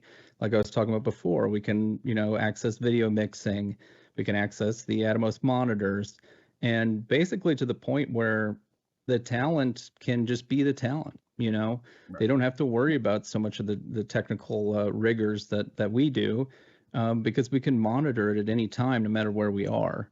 And I think, whether that came out, after the pandemic or I think it definitely went into a hyper evolution after that. Now it's become the new norm. You need the ability to manage these systems remotely, and it helps produce so much more content. Like when we bring in a guest over SRT into a popular show or broadcast, we build a lot more systems like that now that are just these little fly packs we can send out, and much like the Sprinter van itself, the talent can pop it open, turn it on, and then they're ready to go thanks to things like the Teradek Prism bringing it back over SRT. Absolutely. I always like using the analogy where the talent would be the swimmer's head that you see above water, and the production team, especially in a remote production space, are the legs kicking wildly underneath to keep everything afloat. And you need them to work together to be able to convey a great message to your audience at any time. That's a good one. I'm gonna take that and use it with the clients. Thank you for that, Jim. Yeah, no, absolutely. And here you're showing off some of that equipment and some of the way it's mounted and controlled with those control units. So you're using that physical Panasonic controller that can be controlled by a production studio or a production person on site, but can also be accessed remotely for production as well, right? Totally. You can take the actual, I think it's the RP, I can't remember the exact number, but that 150, I believe. Yes, exactly. Matching up with the UE 150. Yeah, you can have the RP 150 here at your location and physically move and turn knobs and physically move the camera control, and it will move the camera thousands of miles away. And that for us was like, when we first started working with that, again, probably 4 years ago, that was almost what we built the whole business around. It's just the fact to be able to remotely control hardware and accessing everything over IP. That just opens up so much potential for all these new talent and new programming and new content from so many more people. I think at the end of the day, that's what I'm so excited about, is arming these celebrities or athletes that, again, maybe they just retired, but they have such a great personality and so much to say. You know what? Now it's not too hard to get your own studio set up and built out and look good and sound good. And if you're into it, it's almost an obligation, because that's kind of how you can monetize your name and your expertise for the rest of your life, and create incredible content at the same time. Absolutely. And I think what you're finding out too is as these athletes are getting first involved in the sports, in college programs, and even as they get drafted, they are going through these media and broadcast grooming programs, learning how to be a broadcaster. So now when they do get to the age where they're retiring out, they can't walk out onto the field every Sunday, they do have that skill set that has been taught to them from an early age that now they can lean into, make the investment in that production studio, work with a team like Future Grade, and get up and going with a broadcast of what they're interested in talking about, where they're the experts, right? Absolutely. Yeah. Absolutely.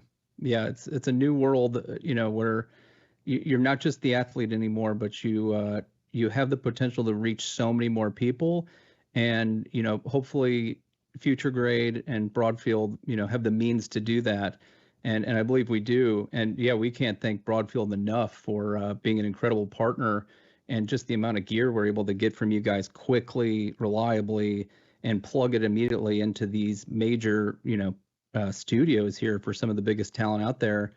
Yeah, you guys are indispensable to us. So thank you so much. And Austin, I'll say that goes both ways. I mean, getting the equipment into your capable hands of being able to turn the plugs and the switches into something that works in a Remy production space, in a sports production studio, in these case studies that we talked about today, that's invaluable to the people out there that want to create the content. And at the end of the day, the reason we do these events like SportStream is to show you how easy it is to get started in creating these productions at any level across the way. I mean, we're talking about broadcast production studios with Pat McAfee and Jim Rome, but these are very scalable as well. And it's something that you can do at a much more entry level point of view, but then grow up to. And in the case of Pat McAfee, now all of a sudden you're being courted by broadcasters in the industry because of that brand and the content and the signature that you have built along the way. So really, it's all about the content. And Austin, I think that's one of the great reasons why I wanted to talk about some of these interesting projects that you guys have been involved in. So thank you very much for joining us. And by all means, please keep up the great work. Oh man, thank you so much for having us, and you guys too. Keep spreading the good word, and I'm sure we'll be seeing you all soon. And yeah, thank you again. Absolutely. Make sure you tune in for all the SportStream broadcasts. I want to pull up Future Grade's contact information now. Reach out to them for your next sports production studio or any other production studio application that you need some assistance with. You can contact Austin and the rest of the team at Future Grade. Contact at future-grade.com or the phone number and address listed here. Thank you for joining us, and stay tuned for more from sportstream.us.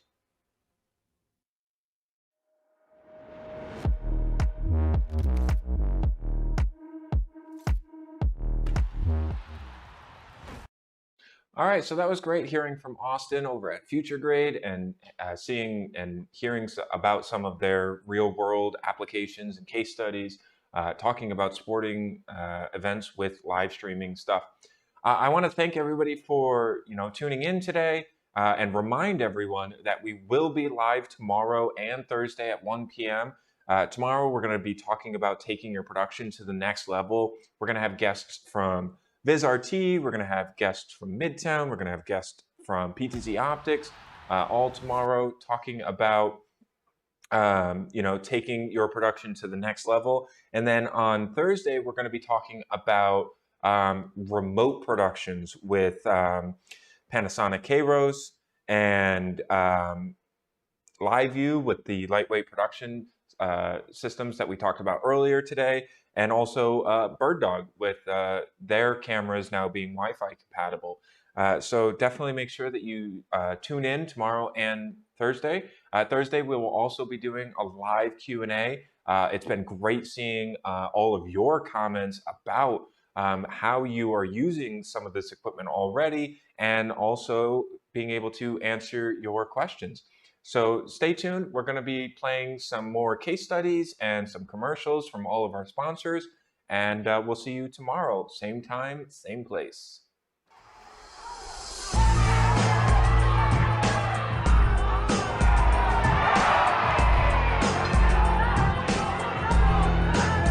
Video Destination is a live streaming production company. We specialize in professional live streaming for musical and corporate and events. Today is going to be a pay-per-view live stream of the AFL Saturday Night Fights. AFL is a Muay Thai and combat sports pre-professional league focused on promoting athletes on the East Coast. Everyone involved is putting a lot of work into the fights. It's so important for us that we've invested in professional cameras, a whole team, so that they can come together and really highlight the essence of the event itself. We've been in the Canon family for years. We were using Canons prior to this with their cinema series, the C300s, the C200s, C500s. We loved them, they were our workhorse. We kind of saw that Canon was going into this world of PTZ cameras with the release of the CRN 700. One thing led to another. We started integrating hybrid type situations with operators and PTZs.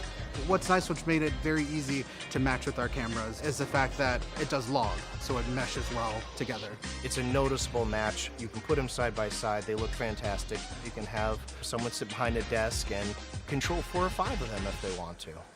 We want to grow AFL nationwide. Live streaming is going to be an element here. High quality footage and recaps is going to be an element here, that we're able to see all of that wherever you are in the world. As the crowd gets bigger, it's harder for our camera ops to kind of maneuver through. There's a lot of action. You need to have camera coverage all the way around. We've got 4 cameras floating around the whole ring at all times, plus another 2-man cameras running around in the ring, outside of the ring, catching audience shots. We're able to stick these on a tripod and then put it on a spider pod, kind of have it very secure in a corner somewhere that no one can bump into and knock over. The PTZs allow you to be very inconspicuous. The IP100 controller is instrumental in terms of how we can control everything from the f-stop, the aperture, the frame rate, the white balance. The auto tracking licensing that was coming out for the CRN 700 was the game changer for us. It allows you to frame and pick a subject, frame them up how you want to, so you can set that all up and then tell the camera, keep it like this the entire time. At any moment while tracking, you can either readjust how you want it tracked or take back over manual control. Time after time, the contractors that we have that come in and work say this is the one they want to use. We try to teach them and go over the software, learn how to use the PTCs. We kind of turn it on, I'll go step through step, kind of how to set things up, how to even plug it in with the controller. The auto tracking software is super intuitive. As far as usability, it's very easy. I kind of say it's like playing a video game. You can play a video game, you can control these cameras. This is just the tip of the iceberg. For this technology, I think professionals are going to really be blown away. Every camera operator will now be a director of photography.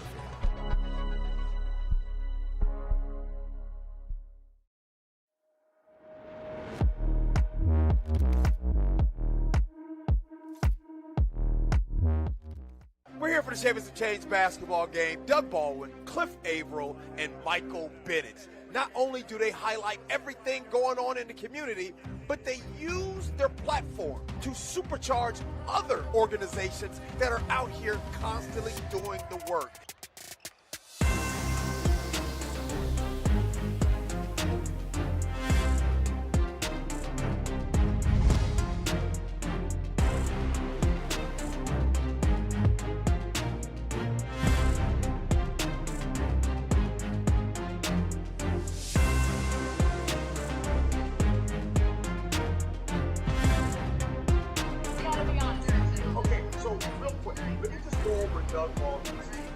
The Champcast is what you're watching right now, and thanks to our friends at Alaska Airlines, presenters of the Champcast, they will match your donations for the first $5,000 donated this evening. So you know what you got to do. Gen X, baby boomers, I know we just now finding out about that QR code.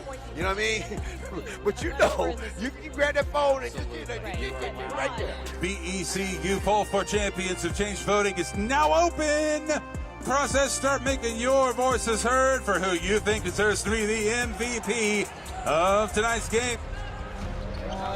Back to you guys. So what we're doing at Champions of Change is really trying to spark the sustainability and that fuel the fire and the flame for these organizations to continue to do the great work that they're doing. And actually, he joins us right now, Mr. Matt Hasselbeck. Matt, what's up, man? He is. Number 8, what's up, baby? I told you, Stacy Joe, it would come down to the wire. Well, with the Hail Mary. And that's the game, everybody. That's the game. Everybody's healthy. Gary Doug Vayner's Baldwin, won. Team He's Baldwin still loses by 1. Thank you again for taking part of this. Thank you for joining us. Hey, we love y'all. We appreciate y'all. And we'll see y'all next year.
In this video, I want to show you how we're using PTZ Optics Move 4K cameras to automatically track tennis players.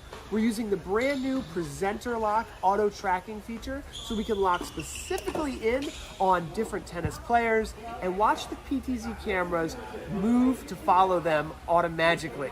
We have a cool setup here. We're using vMix currently to bring in 3 NDI HX3 cameras. We're bringing the cameras in at 1080p at 60 frames a second so we can get really smooth footage of this fast movement.